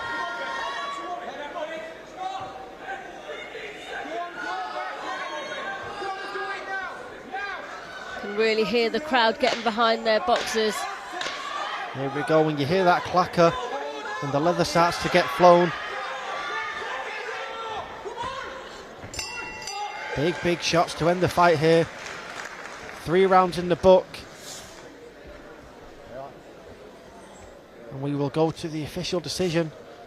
But which way do you see that, Priya? tough one, really. I think Walsh definitely had the cleaner work with her long range punches. I think that was probably her best work was done in the second round. Seul really started to close her range down in the final round. They both worked really hard. It wouldn't surprise me if it was a split decision. And with that, we'll throw it in the ring to get the official decision.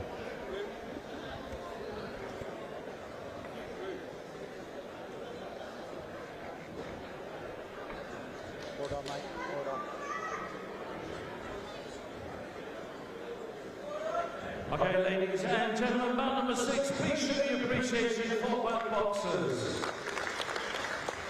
So, ladies and gentlemen, after 3 rounds of boxing, we go to the scorecards. We all officials at ringside for a split decision. 4-1 in favour of your winner, and new female, the 54-kilo national amateur champion, boxing out of the red corner, it's Seul. A round of applause for both boxers. And Seul B. Lee picks up the win and takes home the gold. Fantastic performance over the course of 3 rounds. Your assessment, Priya? Like I said, it wouldn't surprise me if it went to a split, and it did. I think both girls boxed incredibly well. Like I said, I thought Walsh really did have the cleaner work with her long-range punches in the second round, but Seul B. Lee was just managing to get past that in the third. She really upped the ante, and that's what won her the contest. And so believe that. With that, we move on to our next contest in just a few moments between Blair Munhesi and Kurt Wiggins in under 54 male action.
Okay, ladies and gentlemen, this is bout number 7. It's a male under 54 kilo, a national final. Introducing your boxers, and firstly boxing out of the red corner, wearing a red shorts, white vest, and hailing from Powerday hooks.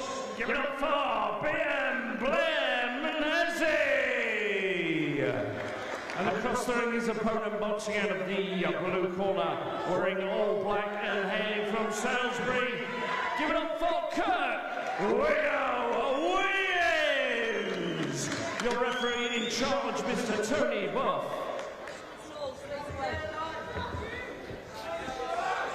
Our referee getting us underway for our 7th contest of the day. Blair Munhesi and Kurt Wiggins. Blair in the red and Kurt in the blue. Under 54 kilogram action here in the Virtue Motors Arena in Newcastle upon Tyne. Harry Williams and Priya Dinesha calling the action.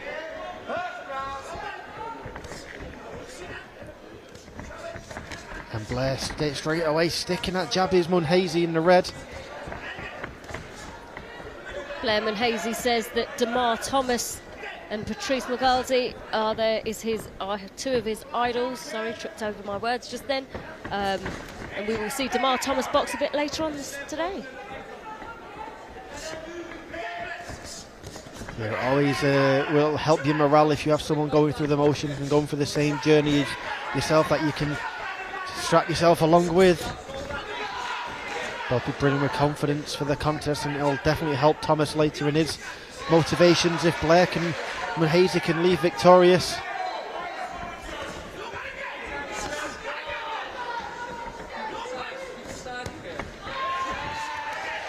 And Wiggins with a big left counter there and a right hand on the back of it. Wiggins wanting to make his dad proud, and says that he wants to show people that you can do anything you want no matter how old you are. And him saying that at the tender age of 26 again makes me feel very old. I'm sensing a theme today.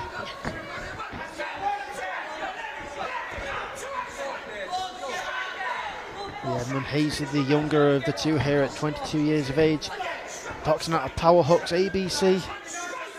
Resides in London. He's a PT and boxing coach by day, so he's completely invested in all and in the sport. It's the less experienced of the two, with only 3 years boxed, compared to Kurt Wiggins' 10. See if Kurt Wiggins' experience shows.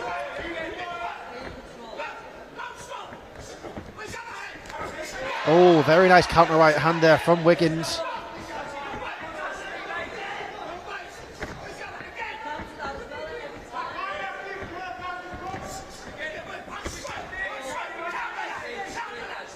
Very vocal corner for Munhazy here. Stevie Newland, vocal as always.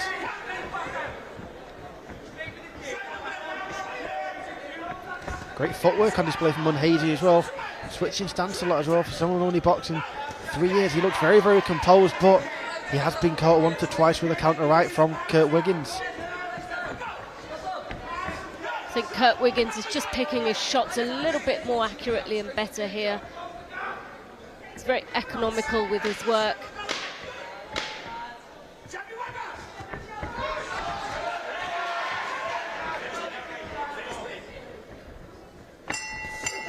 Oh, a couple of little shots after the bell, but a very fast-paced first round there, Priya. Absolutely, and again, we're not into the heavier weights at the moment. We're only here at 54 kilos, and this is what we expect at this weight. Fast-paced, nice and relaxed, exciting. Yeah, a very, very exciting first round between the two. It looked like Munhazy was the more active of the two, but he was leaving himself open on a couple of occasions. Very, very vocal corner work, asking him to continue to stick that jab and continue to pour the pressure on Wiggins. But as we saw, the experience, the vast experience of Wiggins paying off a little bit in that contest, in that opening round there. Landed some very nice counter strikes of his own. We'll have to see how that fares in the second round here. I think Munhazy's definitely going to have to tighten that guard up. His chin's a little bit high at the moment. Yep. Here we go, round 2 underway. 3 minutes on the clock and one more round if we need it. Another nice counter right hand there, just grazing the chin of Munhazy, and the jab as well on the back of it. A very high chin from Munhazy as well. Wiggins catching him there, sorry.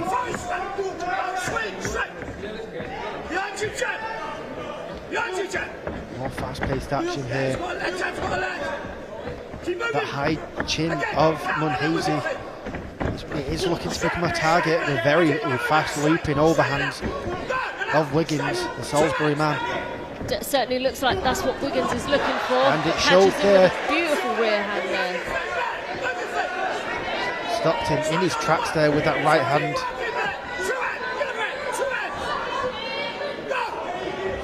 Munhazy can't afford to be getting caught with too many of those. The referee's taking a good look here. The referee is right on top of the action.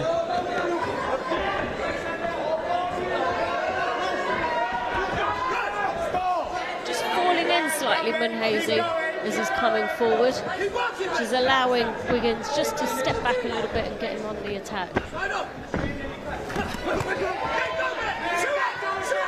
Very nice protection of his guard on the way out of that, out of the pocket there from Wiggins.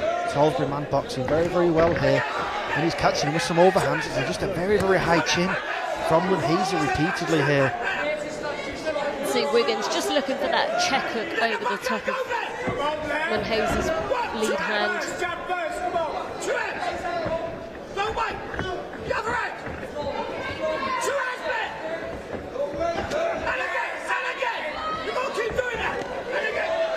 Nice combination through the middle there from Munhazy as well. Landing some good shots and offering a good account of himself too, but Wiggins just looks like he's landed some of the crisper, cleaner shots here.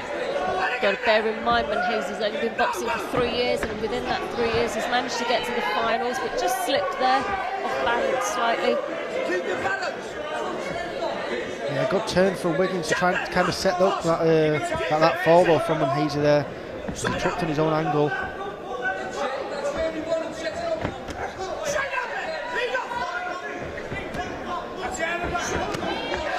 Oh, that right hand is very low down when he's from Munhazy, when he's entering the inside there.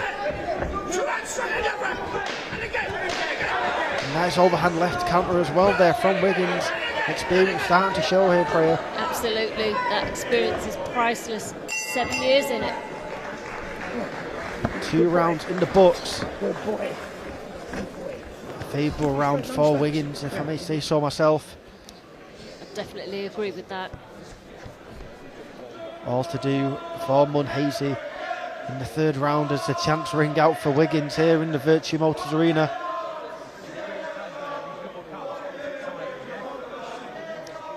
Landed some very good shots in that 2nd round, some very nice overhand counters did Wiggins. Munhazy walking onto him a little bit, getting blasted from his corner for doing so.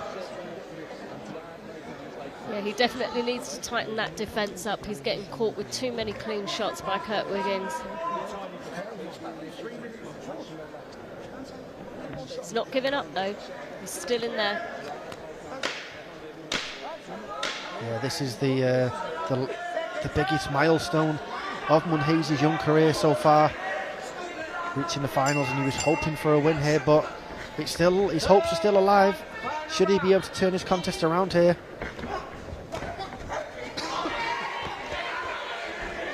Kurt Wiggins has definitely come out like he's got something to prove. He wants to make a statement in this final.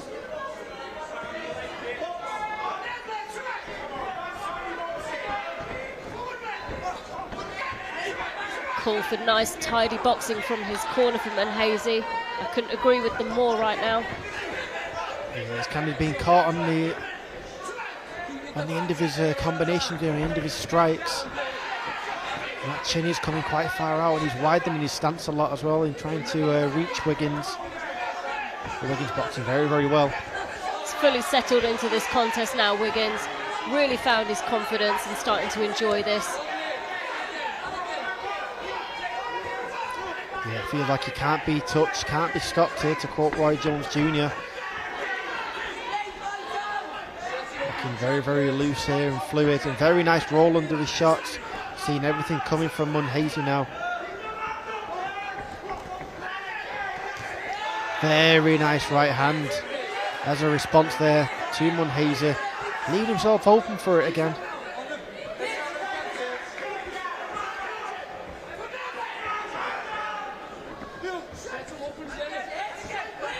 Can really feel the atmosphere building up in the arena this afternoon.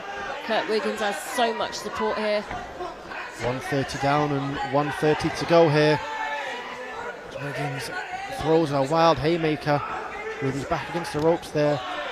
But again, keeps timing that left hand very, very well.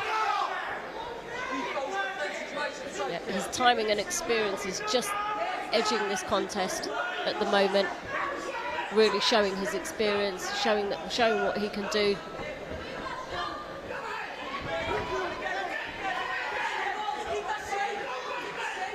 Good composure with 1 minute to go here. Needs to watch that shoulder though, Wiggins. Yeah, definitely. Kind of got exposed on that a little bit there.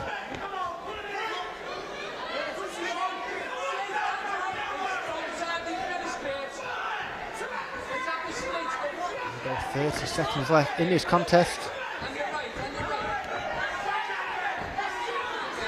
Needs needs to start throwing both his handsman Hazy. Two-fisted attack. Very nice flurries from both men though. Wiggins finding a home for more of his shots.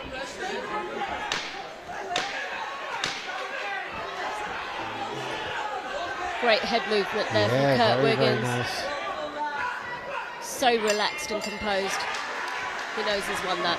Yeah, very, very happy, and clinches a fist as he walks to his corner. So Tayla 2 corners there as we return to the coaches to remove the boxing gloves.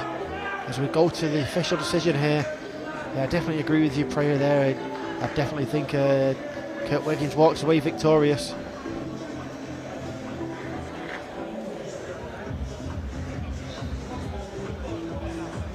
When Hazy performed very well though. Very well considering he's only got 3 years experience. Absolutely. Okay, ladies and gentlemen, number 7, please show your appreciation for both boxers. So, ladies and gentlemen, after 3 rounds of boxing, we go to the scorecards. We all officials at ringside score a split decision 4-1 in favour of the new male under 54 kilo national amateur champion, and boxing out of the blue corner, it's Kurt Wiggins.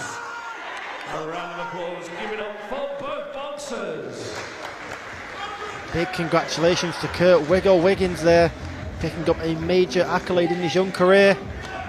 Boxed very smartly from start to finish and walks away with a lovely NAC under 54 kilograms title though. Priya, your thoughts? Well, he said he wanted to fulfill his father's ambitions for him, and I think he's certainly done that today. He boxed incredibly well, very good work, very experienced, really good to watch. Congratulations to Kurt Wiggins. And we'll be back in just a few moments' time. Back in the women's division, under 57 kilograms, as Vivian Parsons takes on Megan Morris.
Okay, ladies and gentlemen, this is bout number 8, which is a female under 57 kilo national amateur final. Introducing your boxers, and firstly, boxing out of the red corner, wearing all black with red trim, and hailing from Afewee boxing, Brixton.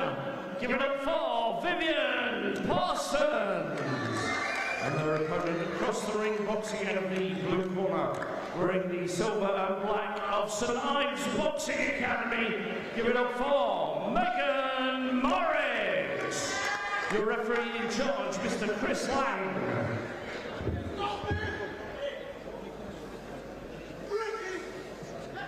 Here we go for our 8th bout of the afternoon. Vivian Parsons in the red, Megan Morris in the blue in our under 57 kilograms women's division. NEC title is on the line. Vivian Parsons, the 6th boxer from London to have boxed today in the finals. Both girls saying that Katie Taylor is one of their idols.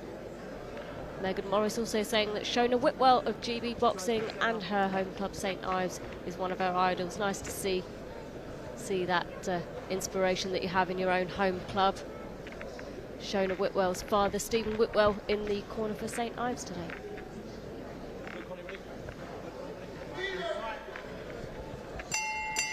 And there we go.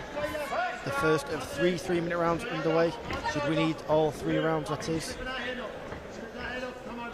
Parsons in the red, Morris in the blue. Parsons 22 years old to Megan Morris is 20 years old. There's nothing in it with these two girls today. It should be an incredibly competitive bout. Both girls emerging talent for GB Boxing and England. Yeah, Vivian first got into combat sports through judo, but wasn't finding it very, very competitive, and got into boxing after finding a local boxing gym and got the boxing bug, and has been at it ever since, and says that reaching NAC finals is one of the biggest accomplishments, and becoming an emerging talent for Team GB as well. She's also boxed as a youth national champion, and she's looking to grab her next accolade here this afternoon.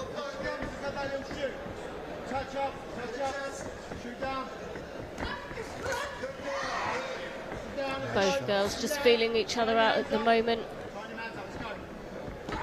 trying to pick their shots wisely, which is exactly what we expect at this level. To box intelligently, and they're both showing that at the moment. Yeah, very big frame from Parsons as well, that she carries a lot of power in them shots against Megan Morris. Strong jab there, right between the eyes of Megan Morris. Yep, she's picking her shots well, Vivian Parsons.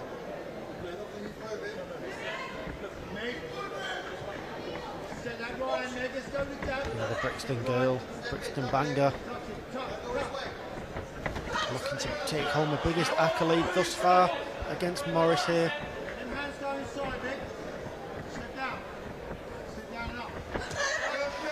Big heavy shots, you can hear the sound behind them with the grunts as well. Put some extra power into it as our referee pays close attention to the clashes inside the pocket.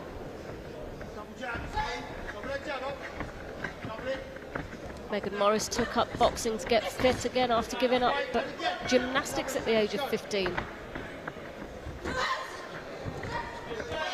Both two very versatile athletes then, respectively. Both finding a home in boxing, having bright futures.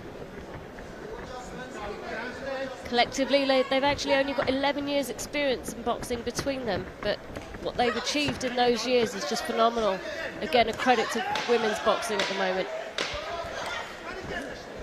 Final 10 seconds of this first round. Very close round, but some frightening moments for both of them, but overall can't complain at the output both of them have put into this contest, Priya. It was a good opening round, I think. Tough to score, but Yeah, they've both established themselves well in the bout so far.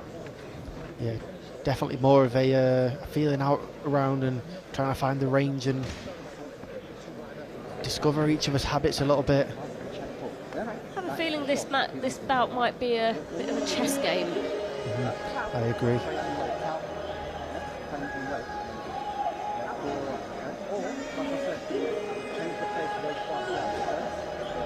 Here we go, seconds out. Parsons the first one off a stool.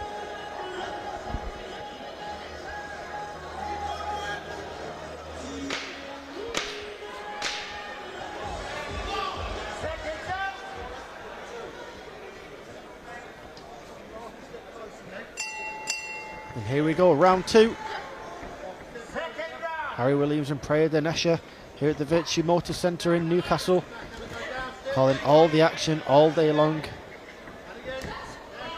24 bouts scheduled, and we are 8 deep so far.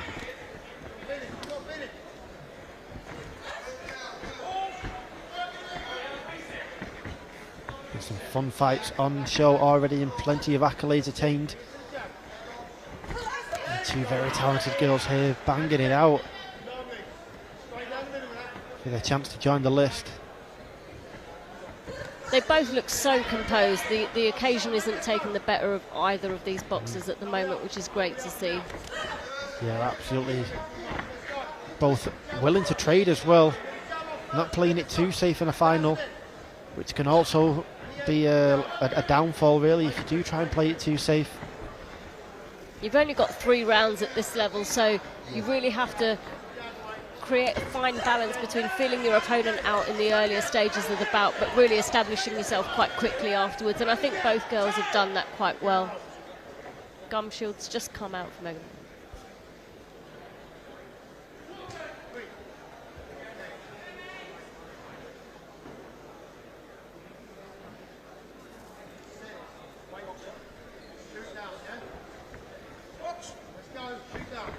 Here we go, straight back to proceedings.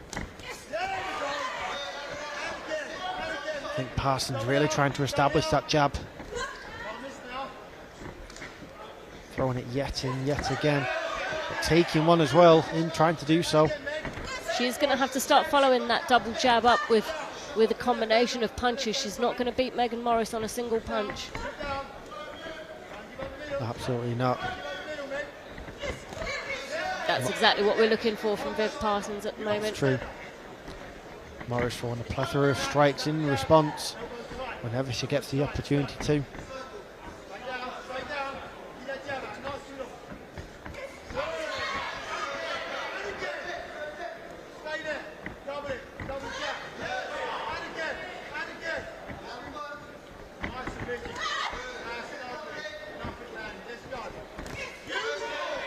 Getting on the inside with her rear hand, Megan Morris. Parsons, a personal trainer by day. See a bit of blood coming from Parsons' nose at the moment. Might have been courtesy of that rear hand that she just walked into.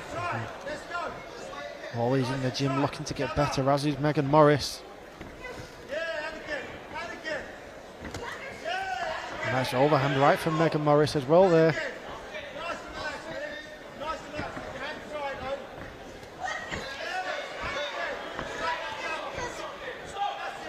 Very nice combination there. Just as the ref. Just as the ref stopped it. Yeah, could have been deadly that. And here we go in the final seconds of the second frame. Third stanza incoming. Between these two 57-kilo titans. I think we saw good work from both girls there, just establishing themselves, but I think that Megan Morris might have just edged that round. Yeah, it's been a very, very close fight overall, really. There isn't really that much that's gave way for each woman so far. But try as they might, they have one more round to persuade the judges that it should be them who walks away with an NAC championship.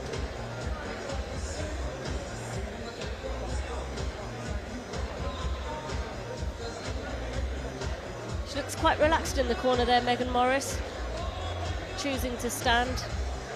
Yeah, do you think that's always a little bit of like gamesmanship? I think it just boils down to personal preference, really. There we go, third and final round. NAC title looms over the contest. Let's see who wants it more as they come out swinging straight away. Morris with more of the combinations yet again. But a very strong jab on offer from Vivian Parsons.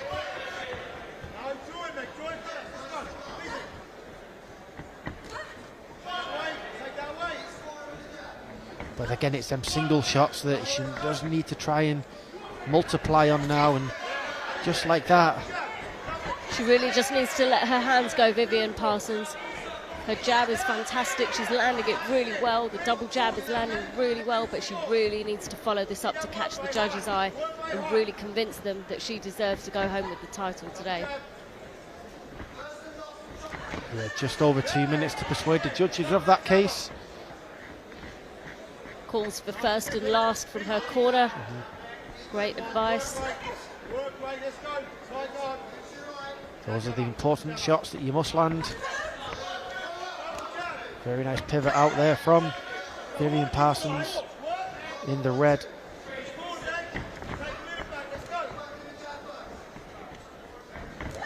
A very close contest in the sweet science here.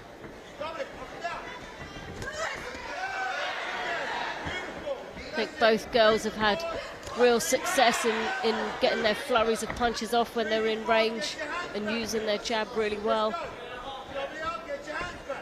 Again, it's going to be a tough one to score. Both of their experiences showing really, really well at the moment. Yeah, nice looping overhand left there from Morris.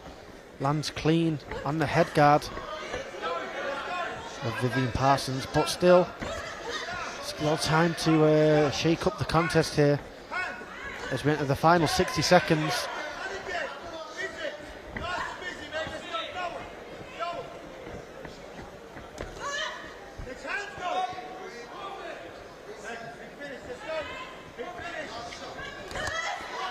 Heavy shots coming through there from Parsons. And the St. Ives boxer Megan Morris manages to get one in response of her own.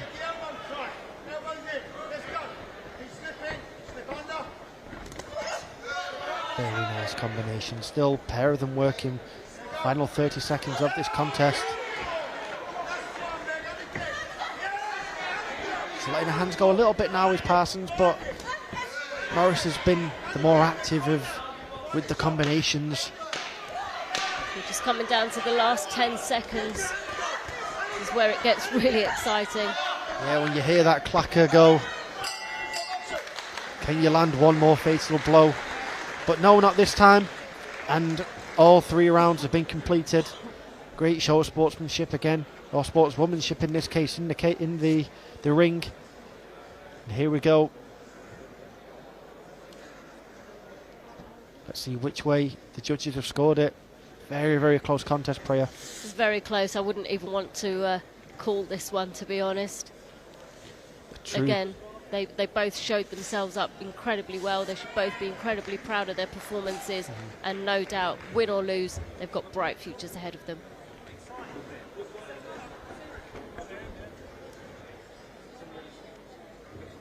Okay, ladies and gentlemen, bout number 8, please show your appreciation for both boxers. So, ladies and gentlemen, after 3 rounds of boxing, we go to the scorecards. We officials are ringside, scoring unanimous decision victory in favour of your new female under 57 kilo national amateur champion, boxing out of the red corner, it's Vivian Parsons. A round of applause, both boxers. A great performance there from Vivian Parsons to take home the gold. A massive accolade in her young career. Very well done to the young lady. And Priya, what are your final thoughts on that contest? Says it all on Vivian's face, cried tears of joy. That's exactly what it means to them. And with that, we'll be back momentarily for our 9th bout of the evening, of the afternoon I should say, as Jack Dryden in under 57 kilograms takes on Edward Hardy.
Okay, ladies and gentlemen, this is bout number 9. It is a male under 57 kilo national amateur final. Introducing your boxers. Firstly, boxing out of the red corner, wearing the black shorts, red vest, and hailing from Birtley. Give it up for Jack Dryden! And across the ring, his opponent boxing out of the blue corner, wearing all blue with white trim, hailing from Highfields. Give it up for Edward Farmboy Hardy! Your referee, Mr. Alvin Finch.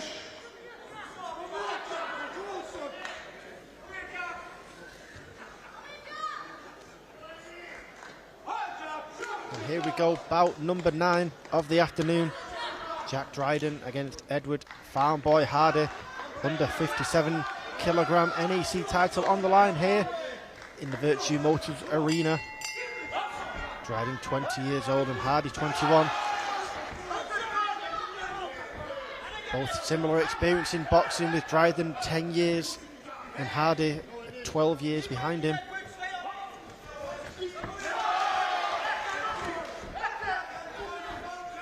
Fiery start to his contest, Priya.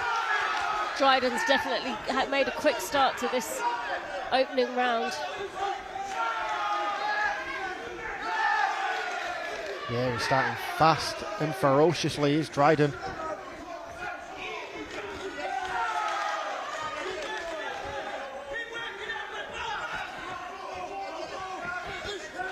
This is what we want. It's reminding me of the Uddin and Abu fight from earlier, the pace of this one.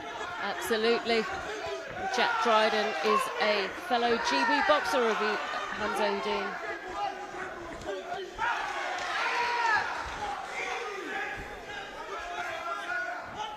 Hardy living up to his name as a farm boy.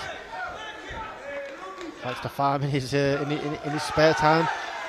And outside of boxing, he's won national show jumping championships too.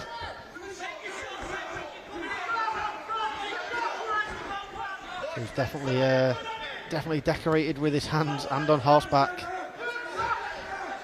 Absolutely.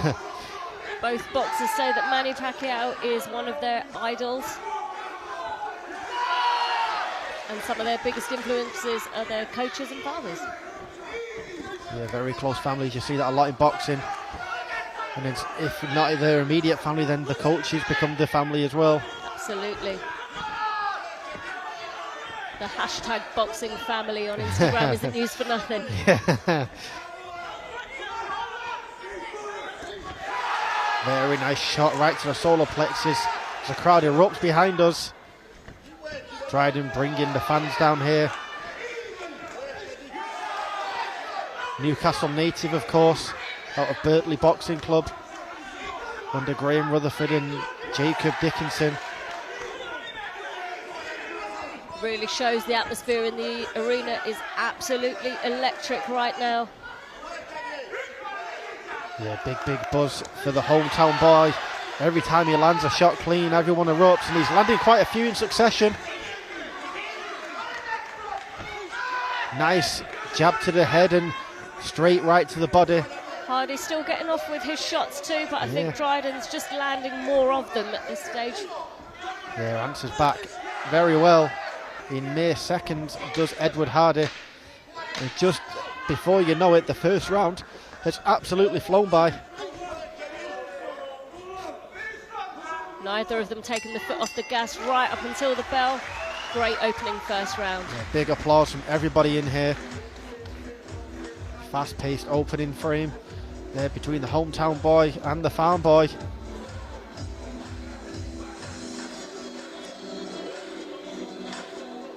What would your advice be to the hometown boy Jack Dryden here in this situation with everybody here for him? I think I'd just tell him to settle down slightly. Just make sure that he carries on, he picks his shots incredibly well. I think I'd just tell him just to tighten his defence up, because he's getting caught with shots that he really shouldn't be getting caught with.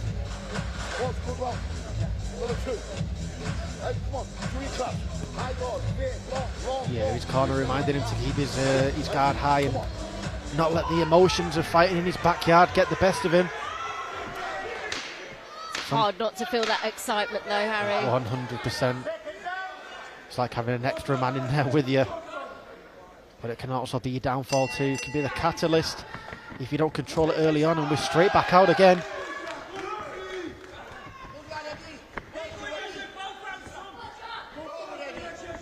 He's really gone looking for him this round, Hardy. Dryden very comfortable on the back foot. Getting caught on the ropes a little bit there though. Yeah. Needs to be careful not to get caught with silly shots.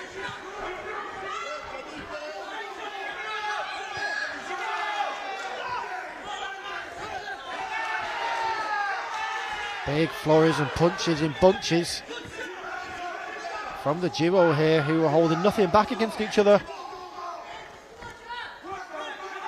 Jack Dryden won the NACs last year against the current 2022 champion Ed Hardy, looking to flip the script on him this year in 2023. Can he do it?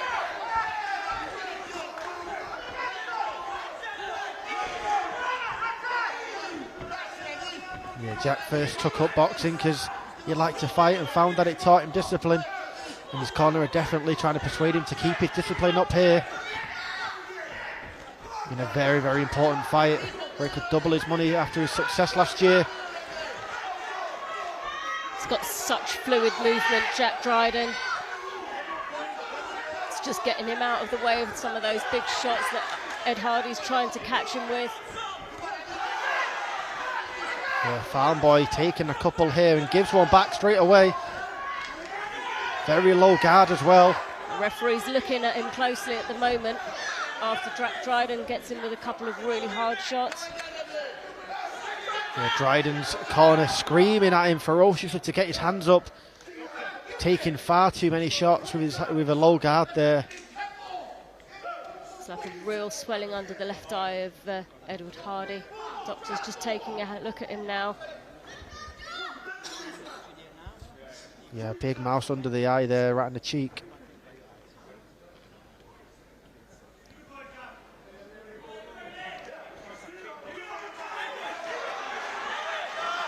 Could have been a clash of heads that caused that. Especially with a low guard, that can happen. The doctor sees it, sees Farm Boy fit to continue.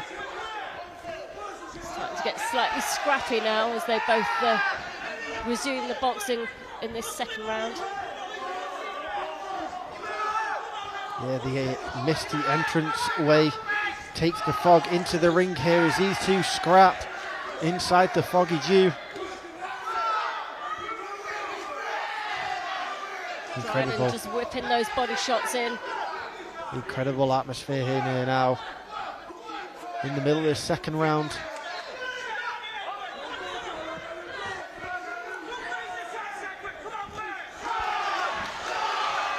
A very low guard as well from Dryden again. His corner encouraging him, urging him to put Farm Boy on the back foot, and a slip again.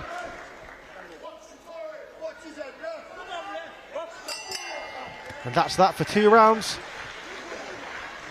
Just here Dryden's coach is saying Ed Hardy's tired. I wouldn't disagree with them at the moment. Yeah, some big deep breaths coming from Hardy's corner. I'm sure they're courtesy of some of Jack Dryden's body shots. Yeah, very, very pivotal, crucial corner work. Do you hear? This is where some of the cornermen really earn the credentials in these big moments. How much can you get out of your fighter? How much work can you put into them? Do they have what it takes? Big motivation here. Let's see in the third and final round in this close encounter in who has stolen it, who can nick it, and who can go home with an illustrious NAC championship. And the crowd's just erupted again at the beginning of the third and final round. 3 minutes to go to decide our under 57 kilograms champion.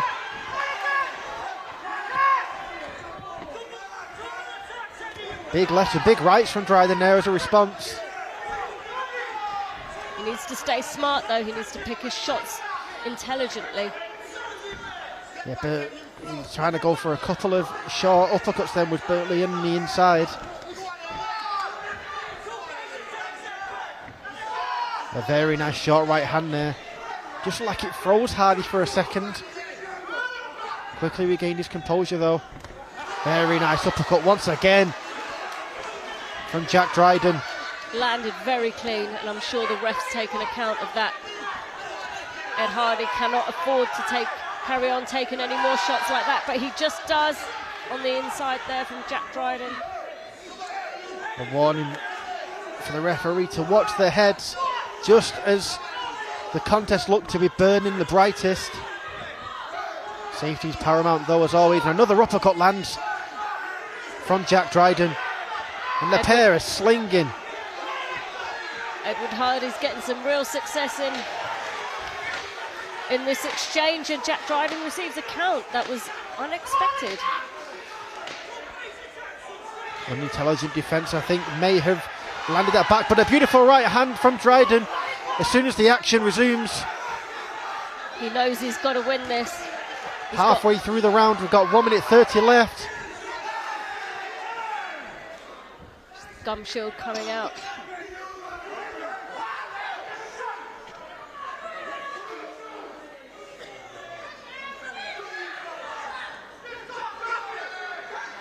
Dryden's corner just geeing him up while he's waiting to box again.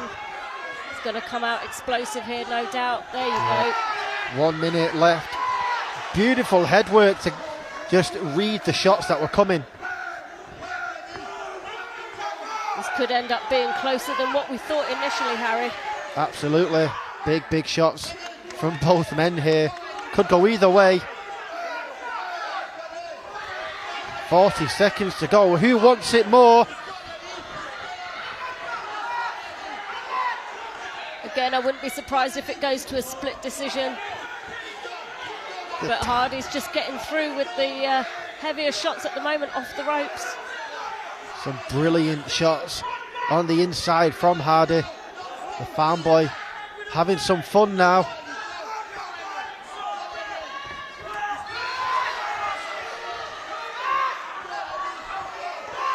Brilliant turn off the ropes from the Birtley boy. And this is it in the final 10 seconds now. We're going to see who really wants it more. It's bringing out the best of these two boxers. Both nice really shots. digging deep.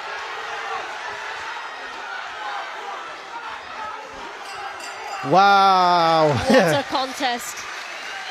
Standing ovation from the fans here in attendance. And absolutely well deserved. For me so far, that was the most exciting bout of the afternoon. 100% the bout of the night so far. It's a shame one of these men is going to go home empty-handed, but such is the nature of the beast. I'd hate to ask your opinion on who took that one, Priya, but I might just have to put you in the hot seat for just a second. I think, for me, I think that count might well have just worked against Dryden in this. I think Edward Hardy brought it back really, really well.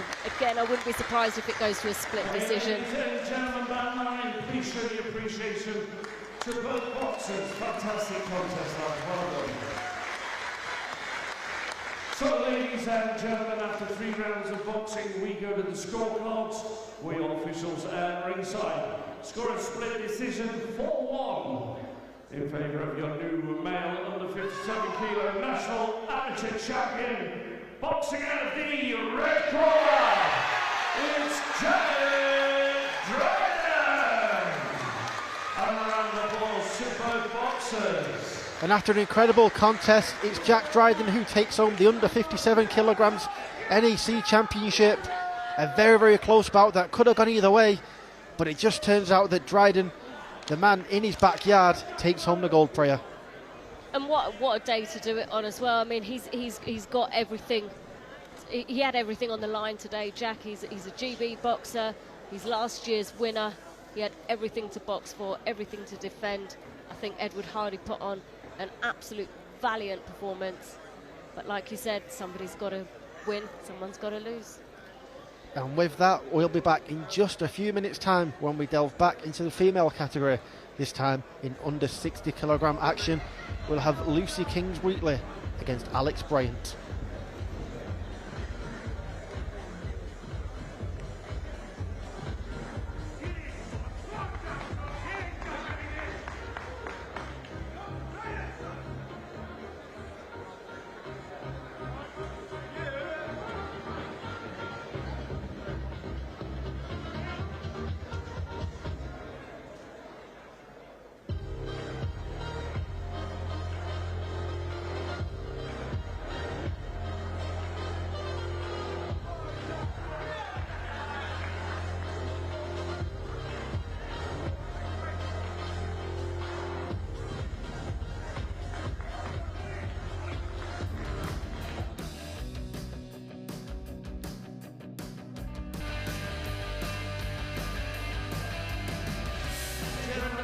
Bout number 10, which is a female under 60 kilo national amateur final. Introducing your boxers, and firstly, boxing out of the red corner, wearing all red with white trim, and hailing from Acocks green, give it up for Lucy Kings-Wheatley. And across the room, her opponent boxing out of the blue corner, wearing the white shorts, blue vest, and hailing from Trowbridge, give it up for Alex Bryant. Your referee in charge, Mr. Craig O'Dell.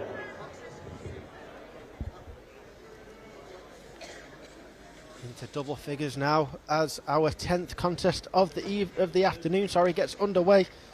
Lucy Kings-Wheatley in the red against Alex Bryant in the blue. Under 60 kilograms NEC championship up for grabs here for the winner. And we'll see how this one gets underway. Alex Bryant is a current university student studying sports science. And with her in her corner today is her very own father, Steve Bryant. Yeah, both very similar in age, with Bryant at 19 years old and Wheatley at 20, but outside of that, Bryant has 4 years of boxing experience compared to Lucy Kings-Wheatley's 1 year, which is impressive in itself to reach this level after only 12 months boxing. Lucy Kings-Wheatley comes in with 12 years kickboxing experience behind her. She's won a world title in kickboxing as well, and I think that this is really showing that she's managed to get to elite level so quickly in boxing. 100%. England Boxing recognises previous combat sport experience. And she is also last year's champion, so she is looking to retain that title. She's also a current GB boxer, having been selected after winning last year. Yeah, decorated athlete is Kings-Wheatley. And you can see a little bit in the footwork how it's transitioned over from the kickboxing world. Sometimes that can be a barrier to progress, getting past those old habits, especially 12 years of it. But clearly it's been nothing to, it's not staggered her progress whatsoever. Not at all. Alex Bryant comes as she won her first national title in 2019 as a junior. Still both very young in the sport, as you say. She wants to be a champion and make her family proud. I think you've already done that today, Alex Bryant.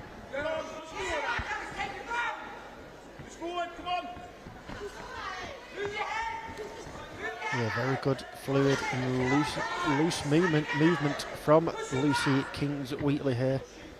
Looks to be dictating the fight a little bit, even though she's not in the centre of the ring. She's having the more prominent shots and definitely the more active of the two.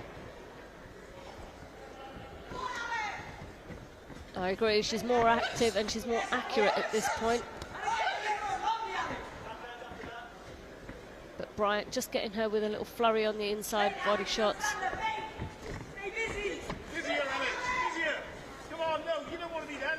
I do wonder how long it took it to get out of assisting the old kickboxing habits. say a year. She'd won the Yeah. she'd won the championships within a Good year point, of doing yeah. so.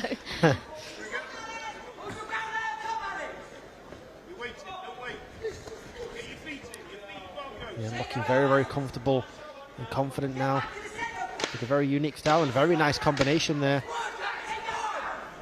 Final 10 seconds. The first round absolutely flown by here. I think that may just be one round in the bag for Lucy Kings-Wheatley. I agree. I think it was a decent opening round. I think that Alex Bryant had some successes. She just needs to do more of what she is doing. Lucy Kings-Wheatley, her timing, accuracy is just edging it for her at the moment. But like you said, comfortable win in the first round for Kings-Wheatley. Yeah, only one round in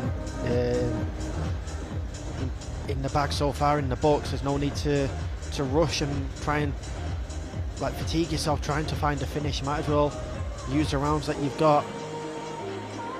Take the time to feel out your opponent and try and set it on there from the second round onwards.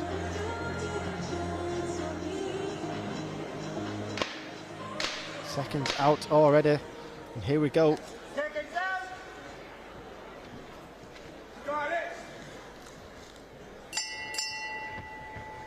Round 2 of 3 if needed today. Harry Williams and Priya Danesha here. The Virtue Motors Arena calling the 10th bout of the afternoon. Lucy Kings-Wheatley in the red locks horns with Alex Bryant from the Trowbridge Boxing Club in the blue. I think Alex Bryant's having a lot more success when she's in close with those flurries to the body. It'd be good to see her switch those shots up to the head as well to really catch the judge's eye, but she definitely needs to get past Lucy Kings-Wheatley's jab that she seems to be walking into. Yeah, she's doing a great job with that jab down the centre line, keeping her at bay. It's clear her best work is when she's on the inside. For Bryant, that is. Very nice. Left and right and big body combination. Blitzing the body there was Kings-Wheatley. She's very comfortable boxing at long range and short range, Kings-Wheatley. Maintains her composure really well. I think Alex Bryant might be getting slightly overwhelmed with her work rate at the moment. Yeah, she's very, very busy in there, Priya.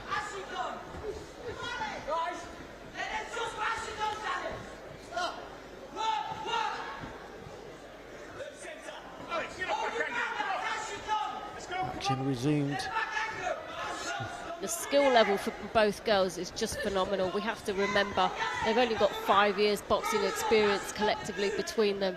This is really impressive from both of them. Very nice work on the inside for the pair of them.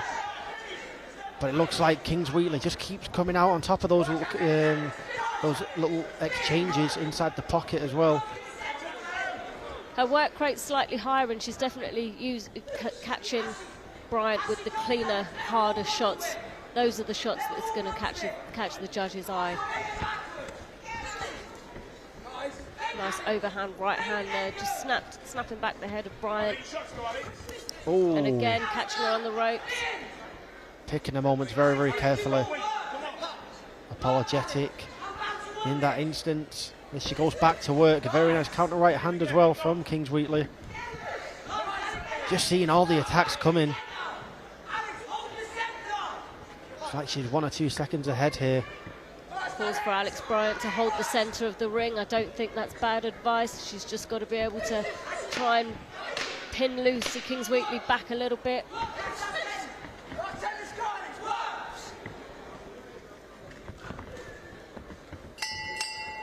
Yeah, you see the loose and low guard coming out now of Lucy Kings-Wheatley as that confidence starts to rise as the third round is on the horizon. I feel like we've seen a lot of loose low guards today in today's boxing so far.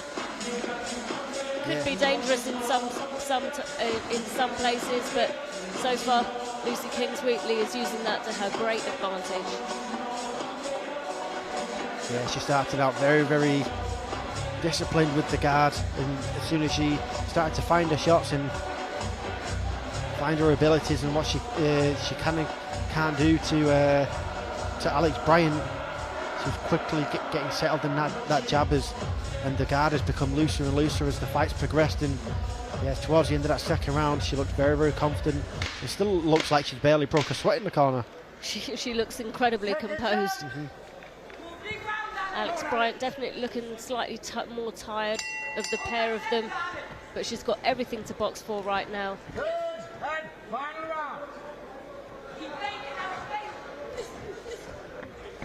Very nice sharp single strikes here from Lucy Kings-Wheatley. Very nice going up top there with a big left hook. She's found her rhythm so well in this bout, Lucy Kings-Wheatley. She's really kind of had it her own way, and we can really see that coming out in the third round.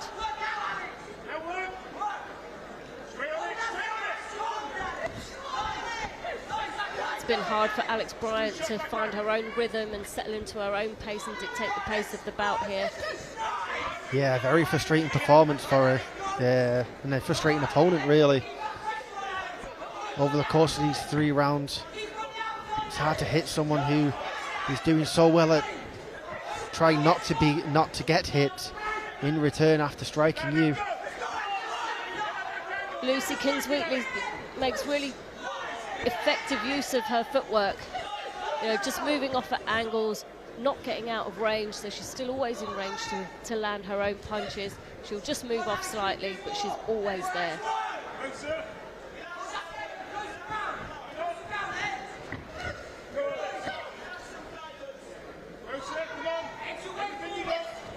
Yeah, and if she continues in this fashion, she will be picking up her second consecutive national title. A strong jab again. Stinging, peppering Trowbridge, Bryant. Oh, another right hand. Flush on the chin that time. If she needed anything to secure a win, that might well have been it. Yeah, with 1 minute, just over 60 seconds left in the contest. She is in cruise control now. Alex Bryant's still there, she's still coming forward, she's still trying to land her shots. Yeah, she's definitely not giving in. The heart of the young lady to keep trying to push the pressure and land anything on Kings-Wheatley. She's had some success, but unfortunately not enough in this contest. She's still pushing forward, still pushing forward. But Kings-Wheatley in complete control here. 20 seconds left of this contest. And you can see the difference in the two athletes tells the story themselves.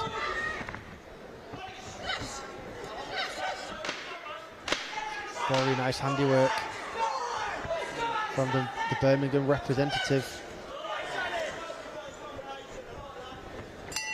And that is that. 3 rounds in the book, and it looks pretty safe. And which way this one's going, Priya? Yeah, I think Lucy Kings-Wheatley did an incredible job there. She composed herself quickly, she took control of the bout quickly, and she used every tool in the box. Right, then there's nothing left to do except throw it to our MC, Craig Dunham, for the official decision.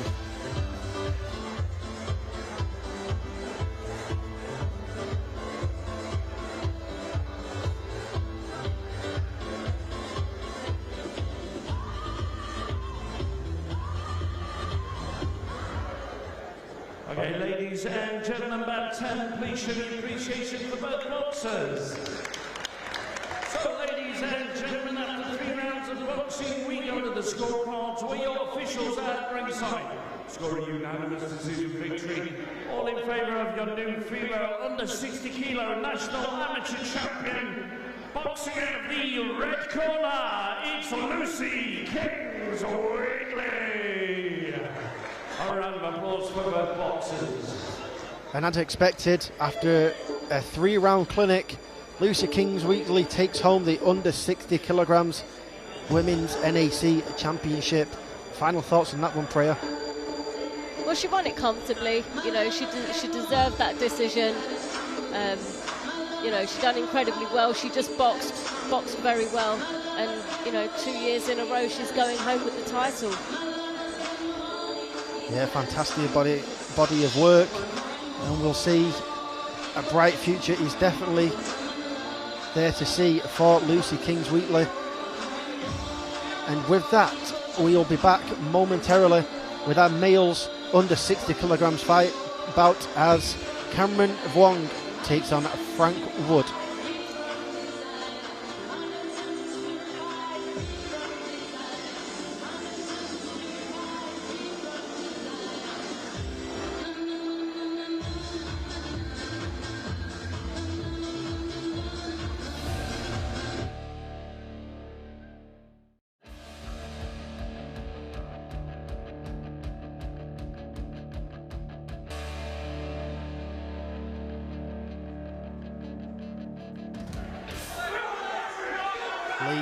In control of this contest. Cameron Vuong, the hometown boy, up against Frank Wood. Both 20 years old. One orthodox, one southpaw. And here we go, 3 3-minute rounds if we need them, and the pair of them are straight at it here.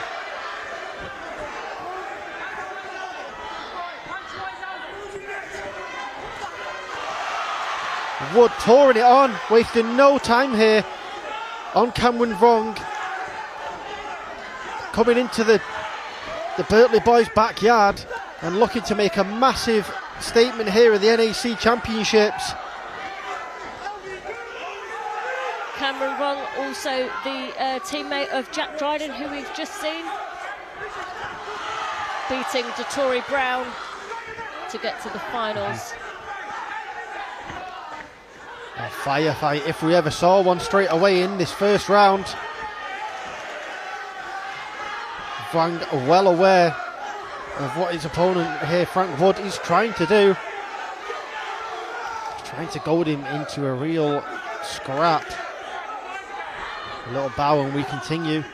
Cameron Vuong taking a lick, taking a couple of shots here, more than he needs to.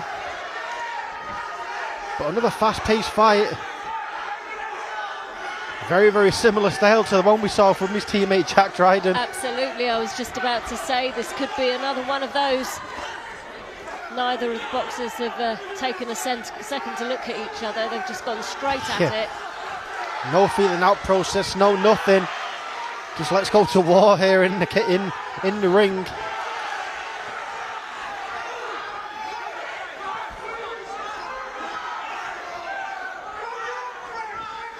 Could be another difficult one to score, though. Yeah, in these are the topsy-turvy kind of fights when both men are throwing hell for leather like they're doing so far. It's really hard to tell who's scoring what and which is more significant than the other. And a pause in the action here as a mouthpiece falls out of, I think, of the Birtley boy, Cameron Vuong here.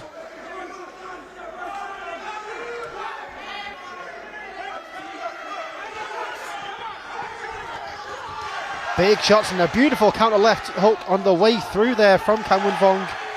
Vuong landing quite well here after an early onslaught from Wood, which put him on the ropes.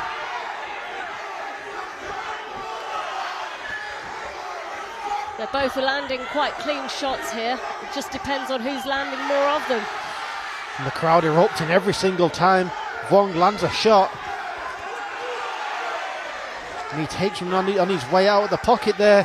Does Vuong, and he takes another one. Some nice body work here. This is a real scrap between these two. But it's what the crowd love to see.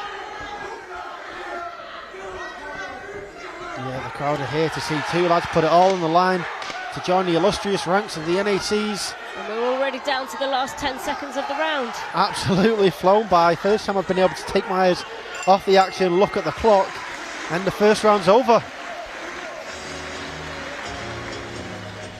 Rhea, dare I ask your assessment of the first round? Dare you ask? I think it's been quite close. Like I said, both boxers landing incredibly clean shots when they're throwing them. I think it's difficult to say who landed more. It would be nice to see just a slightly tidier bout. I think they've both gone in there to make a statement. They've made that statement. Let's see some composure now. Yeah, very, very animated corner of the Birtley ABC. Well, if you need anybody to hype you up, we're going to call the Birtley coach to come and do it. Yeah, similar boxing experience between these two young lads here. 8 years for Wood.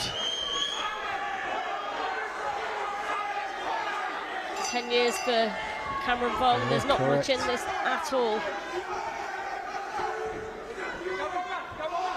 Cameron Vong having won a couple of national finals, 3 box cups and 10 regional championships. He's certainly incredibly experienced coming into this final. This is absolutely not his first rodeo in this kind of atmosphere, in this kind of situation.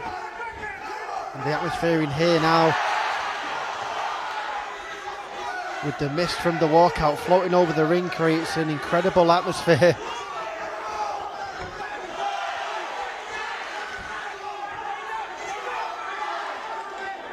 Both lads putting it all on the line under the lights here, but stop for a brief moment. It's a bit of push and pull in there, just as the ref pulled them apart. Yeah, Wood continuing the behaviour that first got him a warning anyway, but we're back to it.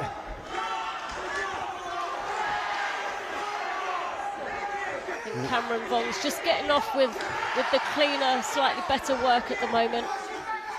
Yeah, Wood got involved in boxing after seeing his uncle win a British title, only to see himself go on and claim his biggest achievement in winning the elites, and it'd mean the absolute world to him if he could take a win here today. And you can see it means the world to him, the way he's fighting, everything on the line here, the passion, the drama. Both boxers just giving it absolutely everything from the first bell, and I've no doubt that will last until the last bell, and we're already over halfway through the second round. Again, this is only the second time I've been able to look at the clock in this fight. Nearly 1 minute remaining, and really difficult to judge this fight, really. But Cameron landing some very nice 4-punch combinations here. Here's Wong staying out the way. Cameron Vong seems to have an answer for absolutely everything Frank Wood's throwing at him at the moment. His cornerman though, in Graham Rutherford and Jacob Dickinson, pleading with him to work and not get caught up in the antics against the ropes. He might just need to tighten that guard up a little bit, Frank Wood. He's just getting caught. A scintillating contest happening before our very eyes here in the Virtue Motors Arena. Cameron Vong's throwing every shot with bad intentions right now. You can really see it in his face. Yeah, pure conviction in his face.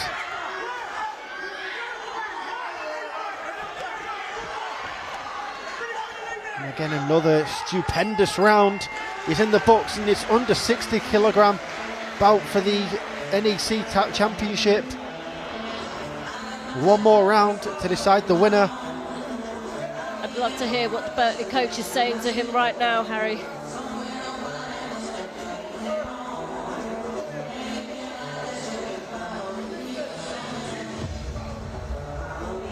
Yeah, Birtley man's corner, Wong's corner, telling him he needs to win the round.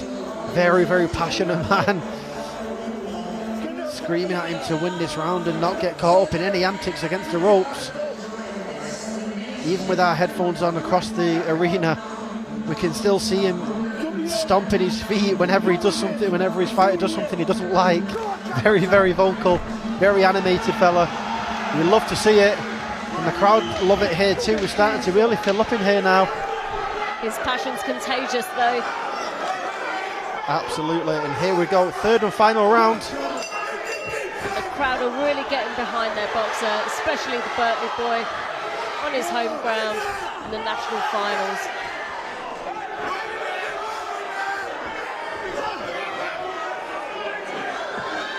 Obviously, we have the best seat in the house here for this action. Absolutely. Nice jab there from Cameron. Beautiful work. Landed very clean. Frank Wood's coming back with his own shots though. And everyone trying to time his counters, just missing.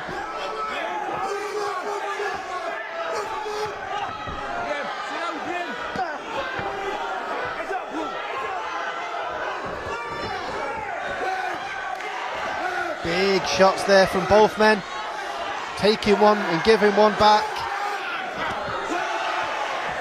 Took that one on the gloves there, did one, but it was a big shot.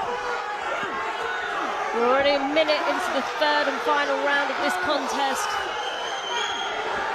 Probably been one of the highest paced contests we've had today. Absolutely, both men in incredible condition to keep this up over 3 rounds.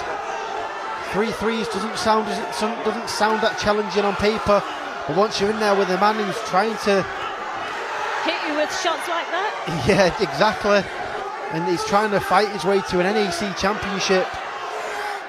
3 threes are hell to pay, and wow, this fight has been incredible.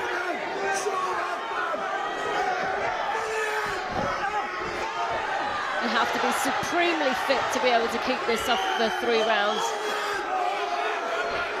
And we're almost down to the last minute of this final round. The last minute before one of these boxers goes home the champion.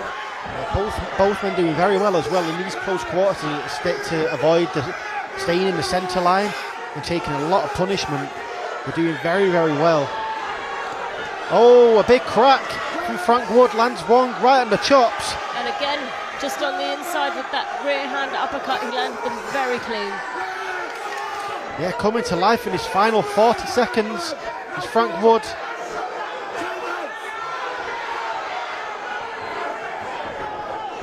A lot of people on the feet in the Virtue Motors Arena.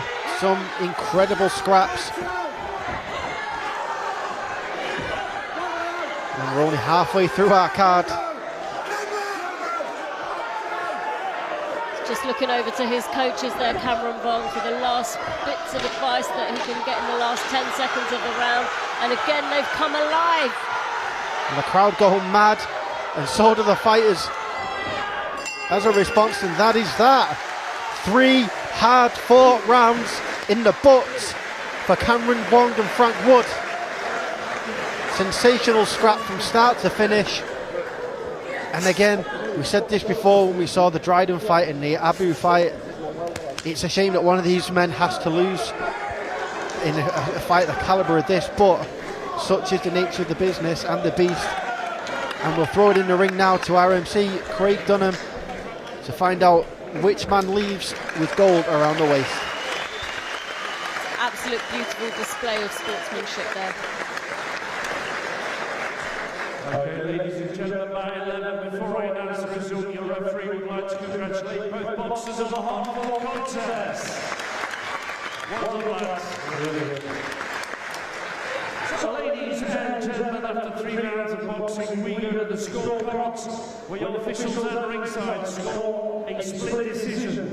3-2 in favour of your winner, and new male of the 60-kilo national amateur champion. And boxing out of the red corner, it's Cameron Vong!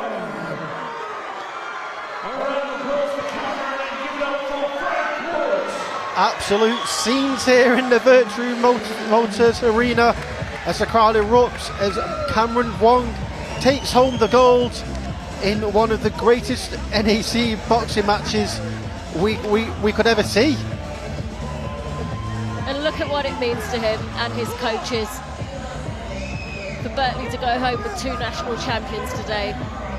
Amazing day for that club. Congratulations to them. I think Frank Wood put up a valiant effort. He will come back stronger, no doubt. Still young in his career.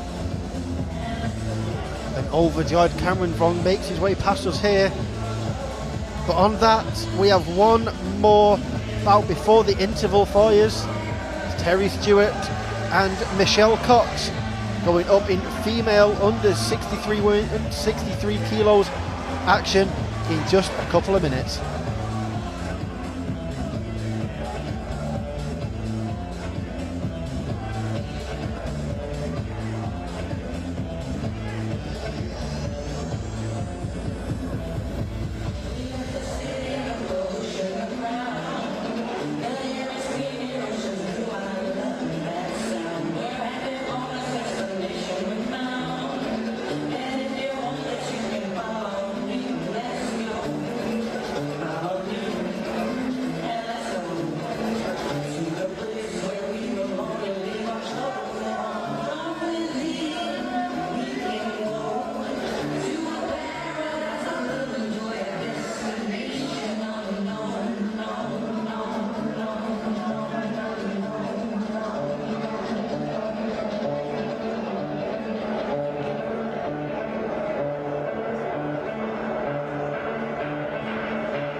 And Wayne Armstrong getting us underway for our 12th contest of the afternoon in under 63 kilograms action between Terri Stewart and Michelle Cox.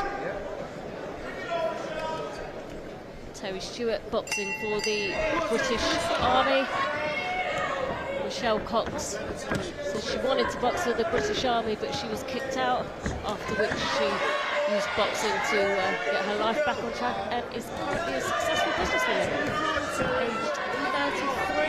Yeah, 10 years between the two scrappers here. Terri with a nickname in her gym is Terri Hatton, known for her hard hands and big body shots. We'll have to see how they can work out today against the longer and rangy Michelle Cox. You can actually see why she's got the nickname Terri Hatton. Yeah, very scrappy on the inside. Here's Stewart. Cox doing better with her jab at the moment. Just started to get involved with Terri Stewart in a bit of a swinging match. As the taller, more rangy boxer, I think she needs to stay on the keep Terri Stewart at the end of her jab if she can. And Stewart's also the UK Armed Forces team captain in boxing. You know, she's well respected in her craft. Whilst also being an aircraft technician as well.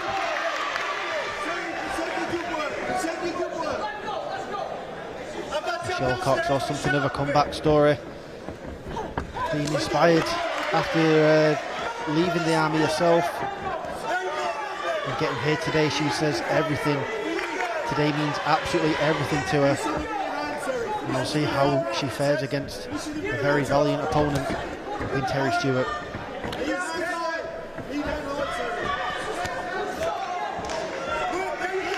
I think Terri Stewart needs to kind of get in from behind her jab, move her head as she's coming in, and really get to work on the inside to slow Michelle Cox down. Just got caught with a clean rear hand there. She can't afford to be getting caught with too many of those. Yeah, she's attacking that body well though, is Stewart. And she goes to the head as well. She's going to the well a couple of times with that shot and coming up with some success for it. She's rolling out of range as well, really well, moving her head as she comes in, moving her head as she goes out. She's got Michelle on the ropes at the moment. Yeah, she's making Cox work in this opening round with 30 seconds left. A very nice left hook as well then on the inside from Terri Stewart. And again she pops the jab out as well. Landing a jab on a much rangier, taller opponent. It's very impressive feat to manage. Tough going. That's that for the first frame. Decent first round for both women. For me, I think Terri Stewart just got that one. Yeah, I agree. I think she's a little bit better inside the pocket there at getting the shots, which against a taller opponent, she needs to use that old, the old game plan, the old textbook game plan of cutting off their reach advantage and staying close on the inside. And I think she really did utilise that very well in that first round. A bit like Ricky Hatton used to do. Yeah, just a little bit. Very apropos so far.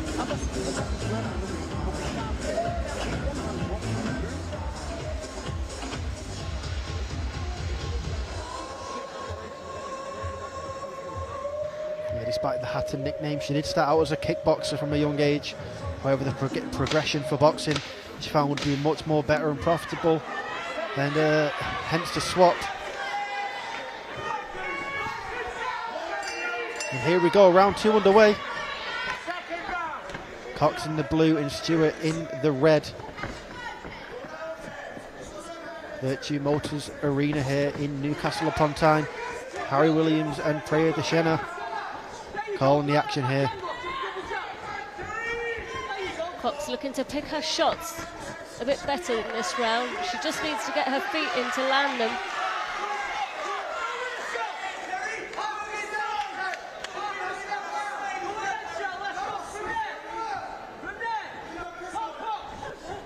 Another very nice jab to the body.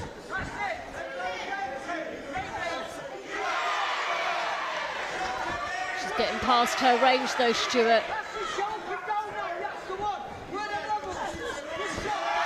Very nice combinations again, and giving her a standing count. With that looping right hook that landed then. Stewart's corner just telling her to take deep breaths and stay composed. Good advice there from the British Army coaches.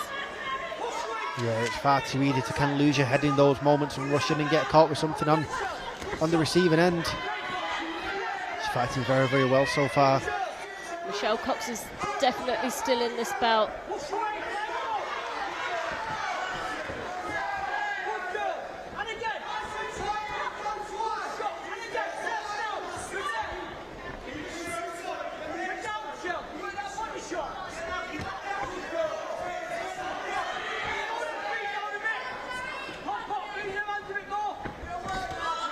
Just over halfway through the second round.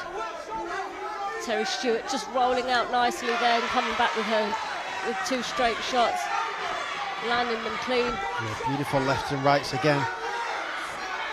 I think that count will have definitely dialed up Terri Stewart's confidence. Yeah, the combinations are starting to pour out of her now. Very nice counter left hook when she came in there. From Stewart yet again. I think a few more decent body shots to end this round will definitely slow Michelle Cox down in the third round. And a precise right hand there, and another left.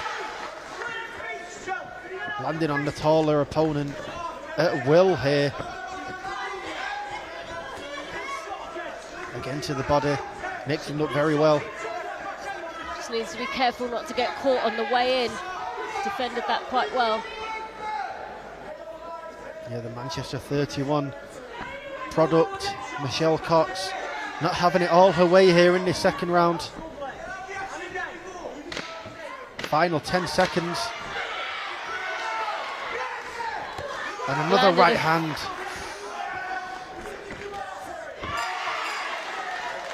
Strong finish to the round there for Terri Stewart yet again. 2 rounds up, Priya. I agree. I think Terri Stewart's definitely had more success in both those rounds. I think Michelle Cox, she's trying to use the correct tactics of kind of keeping Terri Stewart at bay. It's not quite working. She's either slightly out of range with her jab, and then she starts swinging because she's getting possibly frustrated that her jabs aren't landing. She needs to remain composed, but for me, Terri Stewart's clearly winning so far. Yeah, it's all well and good having a distinct reach advantage, but if you don't know how to utilise it, and utilise it well, then there's nothing to it really, and that's what we're seeing here. Stewart starting to pick her apart on the feet now. perhaps the youth of Stewart is actually doing her some favours as well at the moment. Yeah. Like you said, there's a 10-year age gap here. Her timing and accuracy seem to be just that bit sharper. Third and final round.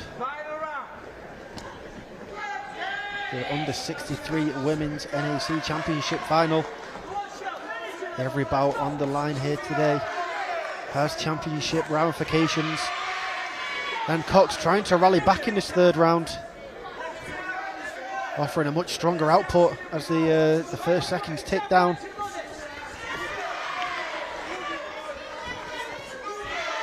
Terri Stewart landing cleanly though. We can hear those punches land from ringside.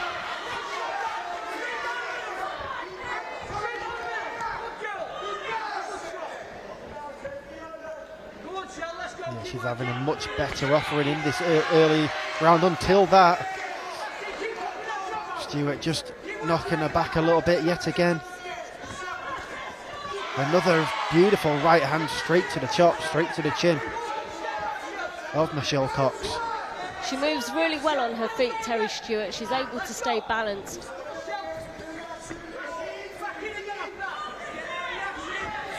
And just like that, she gets her feet in before she throws the punches. She's in range. Yeah, the timing on their entries and exits into the pocket and out of the close quarters is very, very good.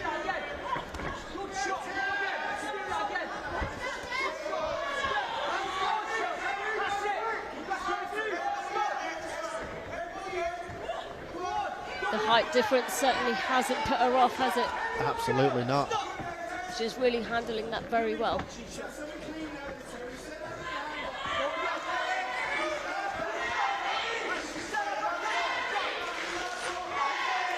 Yeah, she's been very, very happy to stand in front of Cox and trade just like that. Two combinations right down the pipe.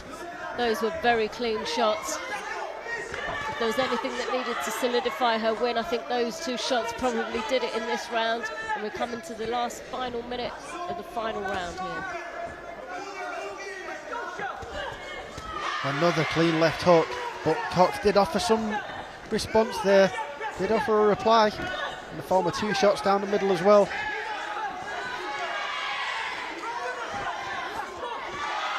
And now they're both just swinging. Some blood under the nose of Cox at the moment.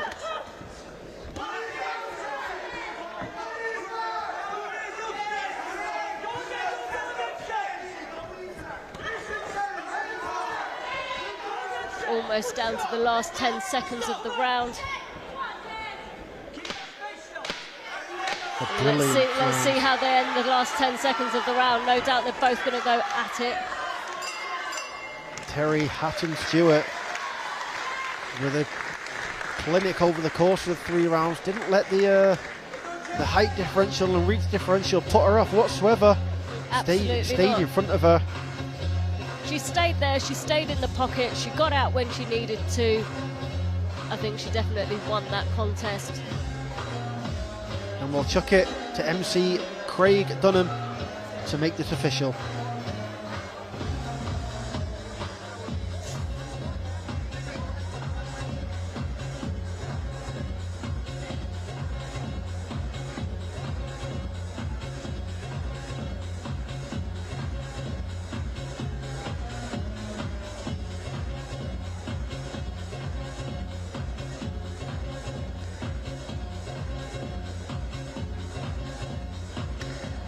Okay, ladies and gentlemen, bout number 12, please show your appreciation for both boxers.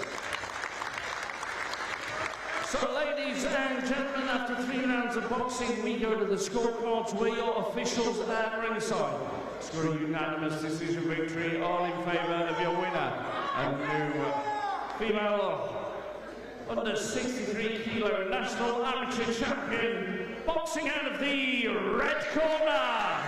It's Terri Stewart. Terri Stewart, absolutely brilliant performance over the course of those 3 rounds there to take home the female under 63 NAC Championship fantastic performance. Final thoughts, Priya, on that one? It was a great end to the first half of the NACs here at the Virtue Motors Arena. I think Terri Stewart absolutely deserved to win that contest. Great effort from Michelle Cox, but again, the right boxer won that. And with that, we come to the halfway point of our boxing card today. And we will be back in. We'll be back. During the interval, we're going to have an interview and a video, so we'll be back in the ring in about 5-10 minutes to play the video. And then we've got a special guest, Callum French, professional boxer, in the ring for an interview. So yeah, we'll be back at 3:30 to commence with the boxing. Thank you.